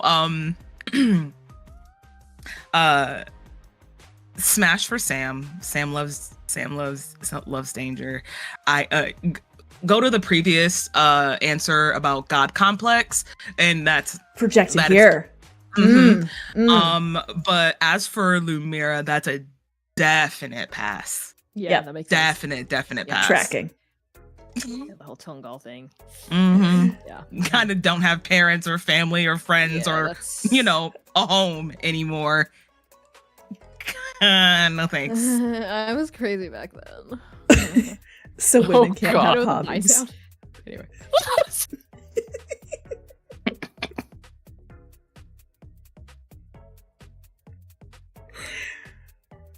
Kai? Me, Kai, there's something about the precepts that I'm like, nah, man, I just couldn't. Mm. Meanwhile, Zynon gets a solid right now. Loving the solid Loving the solid Sayer. No. Val. Yes! Enthusiastically yes! Voska. I couldn't. Oka. Now, if this was a time period before Oka, that would be a different story. So, like, I have an Voska! option. What if Oblivion plus Oka? Smash. After treating Oka a few times, it's a little difficult. Oh, come on. You've never fucked a patient. Jesus, Mercy, leave! I haven't, We left your Mercy. slide behind. Get out of the Mercy, go home. PowerPoint. Mercy, go home. Oh, shit. Sorry. Oh wait, that's a Mercy. lie. I Let me go in my have, Jeep I have Wrangler. smashed one. No, that is a lie. I have smashed one. Actually, no. Thank you for the correction, Mercy. No, there is one. It's Atalanta, obviously, but yes. That's messed up, man. Don't you have, like... Mercy, get out of the Discord call. Don't you have Moving on now. insurance? Mercy's wolves. To the lightning round. This is a quick one. I will be going very fast. Lightning. Maybe. I will be going very fast. Play along if you like. Lightning round. Artemis, smash. Lucy, Smash. smash. Double Ravi smash. Jin, smash. Lady Double Saddam, smash. Unmei, Oh, wow. smash. Jikyat, Smash, pass. smash, smash, Pass. smash, Selim Shai, smash. smash. Shuryang, pass. Ha- Rhyme, smash. Rhyme Starwing, Canonically, a few times. Smash, smash, past smash. Paragons, Smash, smash all. Smash, smash, Sing, smash. Antigone, smash. Eos, smash. Antigone. Tiansheng, Smash. smash. Willow Thrakar, also a Yep. smash, Oh, baby. the most terrifying mother. I have mommy issues to work out with that one. And what's the best way to work them out? Oh my god. This is the lightning round. Now, let's move on to the final part of our PowerPoint. Number 4, our statistics. Our statistics include, this is an important part of the analysis of any PowerPoint, 20 smashes from me, 5 passes for me, 3 were passed due to fear, 1 was passed due to respect for women, specifically Voska. Any questions? No, So many. To be fair, Sam would smash Sing. Lumira wouldn't, because she never got the chance. Are you fucking serious? Oh, Sam, get off this call. You know, I think they did Sam's- in the ship. I think they did. Yeah, no. In my head they did in the ship. In my In my head, head, what's in your head? Toxic Yuri. No, when Connie does this shit, everyone laughs. But when I do it, everyone calls for me to get banned. What is We all just have to take it from Connie. GM player this? double Why standard. do I get banned and Connie gets laughed at? It's okay, Sam. I also get banned when I say that kind of shit. So it's just a Excellent. Connie thing. I'm not we all taking get any banned. questions. Thank you very much for coming to this PowerPoint. Wow. That was That was even amazing, better the actually. second time. See, Thank you. Thank you. Iconic. I Even enjoyed the second time. participation of the crowd. Wow. Nice. Thank you for the Discord. Oh. Oh, thank you. And that brings us now to the very end of our March community stream, which did in fact end after midnight. Why was why is it as long as an AP Longer. stream? Longer. Remember we said Longer. it's gonna be a chill, doing great, we're lighthearted doing thing. great. because we're fucking Every week unhinged. I'm like, oh, it'll be like an easy, nice rest week. Here we are at 12:06 a.m. Eastern time. We just like each other way too much, and we're like, It's hey, let's true. go Boy get Nine supposed in to the just chat yap at said each other. Oracle smash or pass. Ooh, smash. Smash. The Oracle or the Prime or Primer? smaller? Prime or Yeah, smaller? hold on. For the I'm not gonna experience. say what I was gonna say. I mean, Prime, yes. I'm so curious. Vibrator head? You know what I mean? Like, Exactly. Oh, yeah. C. Thomas whispers into the chat. We're here. I know, you and me. We're in public, see. Oh, We're here. See. you heard it here. See, Fucking after Magic 8 Ball. midnight. I love how I said I'm gonna be quiet, and then C said exactly what Said, was I'm on gonna my be loud. I'm actually gonna say it. Don't worry, Sam. said- I got you. You might be being quiet. I, however, will be loud. Tired Prime of all Oracle of it. is a smash from me. Yeah. Not from Sing. Morbidly curious. And maybe from Ian Cook because they're really curious. It's a curious smash. Yeah, curious. No. I have an idea for an option for Yeah, no. for next month's community stream. This was Please. fun. Headcanons. What are headcanons? Ooh. There were some very nice I was enjoying headcanons that were popping off in the Discord Chaos Protocol channel, and I was like, this actually would be very fun for us to talk about at a later date. So like put a pin That would in be really that. fun. That'd be very fun. Get patrons Heard. to Fun. submit their headcanons for us You can to. submit Yeah. questions Yeah. about headcanons. Yeah, Yeah. put 'em in the- And or yeah. your own headcanons. Oh, that And would you be can really ask what fun. we think about them. Yeah, Yeah. that's fun. That's fun, actually. Yeah. Yeah. Oh, nice. Get Well, cooking Your chat. 4 headcanons are so funny to me. I know. Because what's funny is that most of those I just read and I was like, yeah, that's true. As a dramaturg, that's Not a just headcanon, true. canon. It's so funny. I love to make headcanons as the person who makes the canon. Like, that's very fun Yeah. for me. Mhm. To decide me too. things that are true but not relevant. You know? Yeah. Not I have relevant, oceans but of very them. true. Hmm. There was one in the See, chat and I talk about them. Yeah, pretty frequently. See, there was one in the chat about like Lumira, Sayer, and Sang having like sleepovers when they were younger. And I was like, if Aw. only y'all knew how like The lore. legitimately The lore. close to That's accurate actually is the lore. canon. Like Yeah. that's active canon. Yeah. You hit it directly on the head. It's the Very Sam and internal I have- dramaturgy. have treasure troves of little things like that Little that we bits just of- menace each mhm. other with. Of like, oh, Just what pull if it out this of our was true ass. when they were kids? That's most of our DMs. Quite literally. Oh god, I'm getting a foot cramp. Okay. I'm hot. Thank you all. Yeah, I had to derobe my shirt, my first shirt. Thank you all so much for That was a coming to sweat. this transplanter community stream. This is really good. I'm trying to remember how to. Would you like me? It's after midnight. No, I got this. I can do it. I can do it. Sure. I can do it. Okay. Yep, I got it. Thank you all so much for coming to this Transplaner community stream. If you liked what I did here tonight, please feel free to mention it on social medias. It makes me feel better, generally speaking. Even if I'm having a good day, it makes my day better. And it makes a bad day bearable. So feel free to talk to us. It also gives sponsors the idea that they should give us money, which means that we could keep making stuff through the burnout. But speaking of which, yesterday was Connie and I's, well, technically, Friday was Connie and I's 7-year anniversary. And guess what? Next week is Connie's birthday. So we are taking the week off of streaming Chaos. The channel will be dark next week on Celebrate the king.